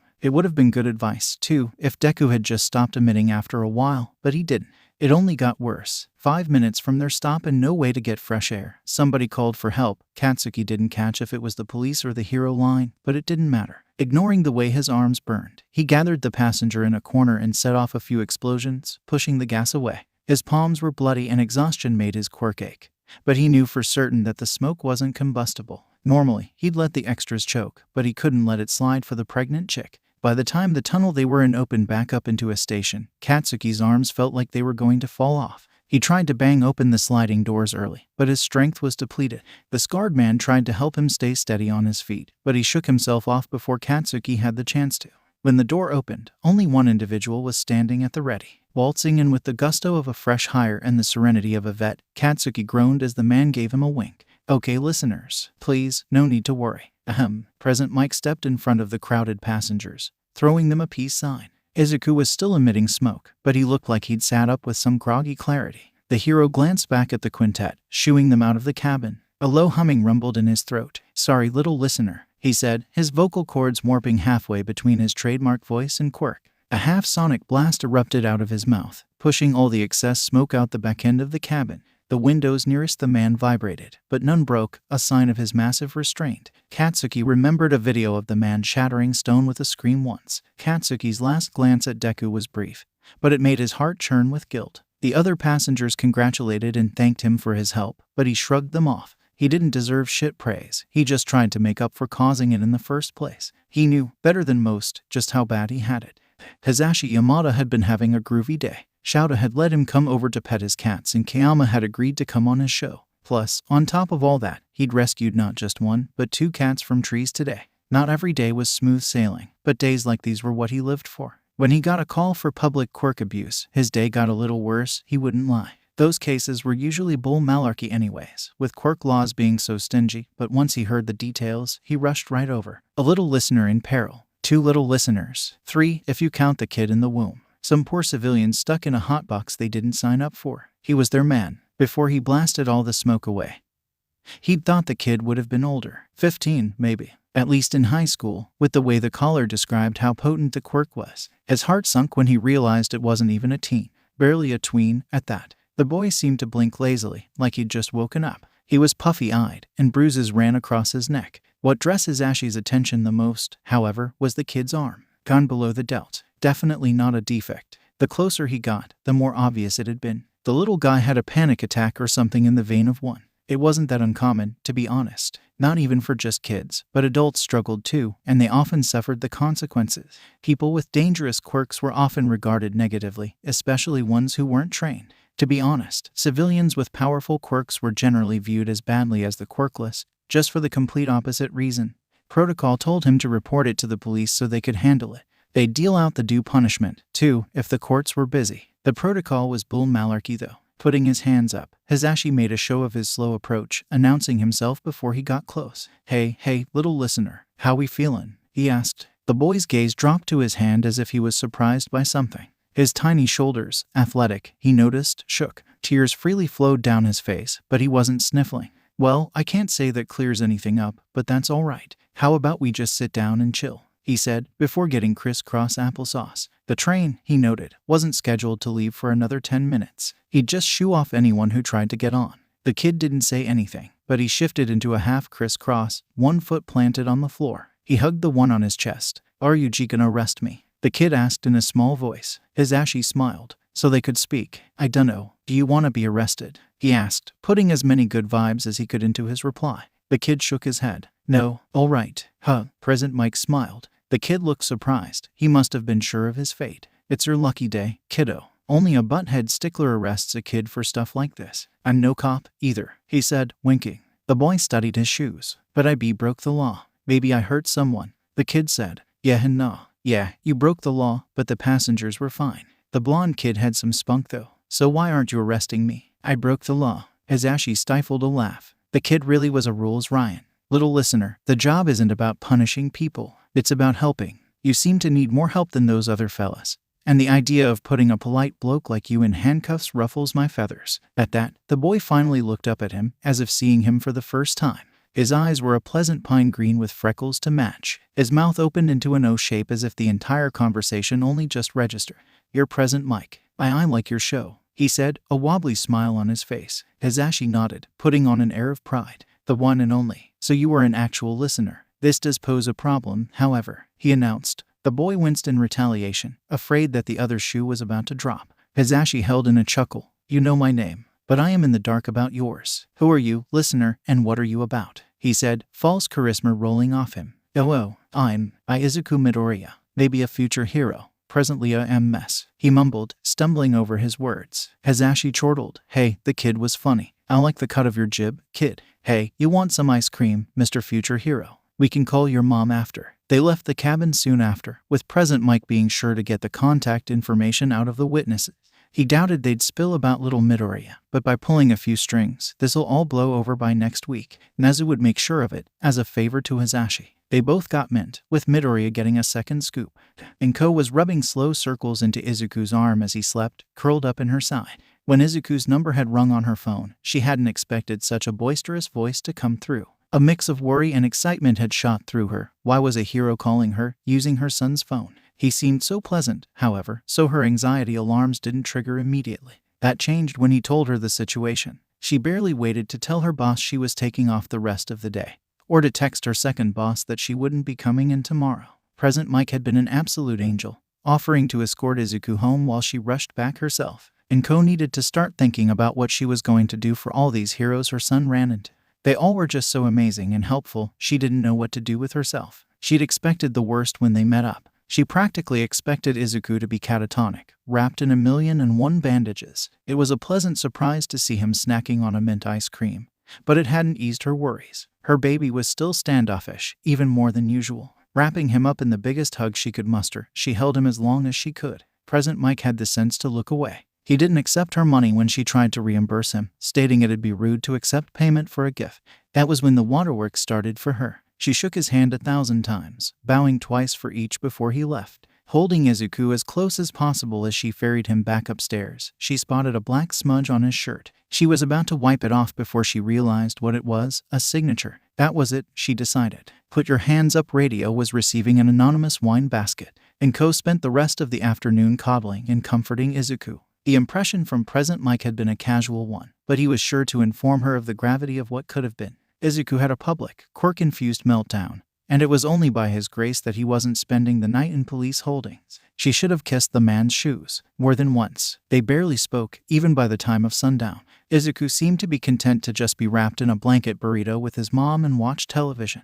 Of course, she couldn't let it stay that way forever, but tonight, no problem. She'd message Fujimaki tomorrow and ask him for an earlier appointment slot this week. Inko's qualifications in this department began and ended with motherly comfort. In the early weeks, meltdowns had been common. There was no way to tell the severity of today's, but her intuition told her it had been bad. Awful. Her boy hadn't been this quiet since his physical therapy with the Utsushimas. They watched his favorite movies, a pentalogy about early Quirk Korean vigilantes. It was nice, they were cheesy, but they were fun enough that even she enjoyed them. She pressed a hand behind his head and played with her quirk, pulling popcorn into his mouth. It was towards the end of the fourth movie that she got a text. It was from a different app than work, so she didn't have any real reason to ignore it. Inko paused as she read the name. Night-Eye, and her texting history was the length of her phone screen, which was on the smaller end. Basic inquiries on schedule and finance made up the bulk of it. The most recent message was a quarter of her whole screen, apologizing for the talkage incident. Surprise gripped her as she realized it wasn't another scheduling request. Mirai Sasaki. Izuku is not answering his phone, but I see his location is with you. Please let him know at your next convenience that I've scheduled a meeting with Professor Sasami Fujimaki. Her office is close to mine, and she asked to meet him face to face. Friday at 11 a.m. Inko stared at the message, not comprehending any of it. She swiped on her phone for the date. It was Tuesday. Why would a professor want to speak to her son? Why would Night-Eye care? Inko Midoriya. I'm sorry, sir, but I'm afraid I don't understand. Why would you do that? Also, my son is in a bad spot right now. I don't know if he'll be able to make it. Mirai Sasaki. I am sorry to hear that. He seemed very chipper at noon. May I ask what happened? Inko Midoriya, I'm not sure, but I suspect a flashback. Izu's been quiet ever since. Mirai Sasaki, alright, well, I can reschedule if necessary. But Sasami is a difficult woman to pin down, so I hope he will be able to pull through. Inko Midoriya, I suppose I agree, but I still don't understand. Why are you playing middleman for this? Night Eye took a while to respond. Inko didn't press him for answers. The man was notoriously busy, even without knowing the man somewhat personally. They were a quarter through the final movie and out of popcorn when he replied again. She decided that she was definitely speaking to Night Eye, and erased that silly question mark. It had been a leftover from when they'd first contacted another. Mirai Sasaki, I presume you are aware of the boy's hero notebooks? Yes. Well, he handed me and Sorahiko one about himself, and I couldn't help but be impressed. Simply put, his observations are above mine. And I felt that putting him against the best in Japan would be a good measuring stick. I am under the impression that he is taking classes far out of his age range. Inko Midoriya, yes sir. He's doing remarkably well with his studies despite all the malarkey you put him through. That was a bit of a stretch, Inko thought. She wasn't privy to what they did with Izuku every day, but she saw the aftermath. She had to wash his clothes. Bruises, scrapes, throw up, and massive sweat stains were becoming increasingly less concerning.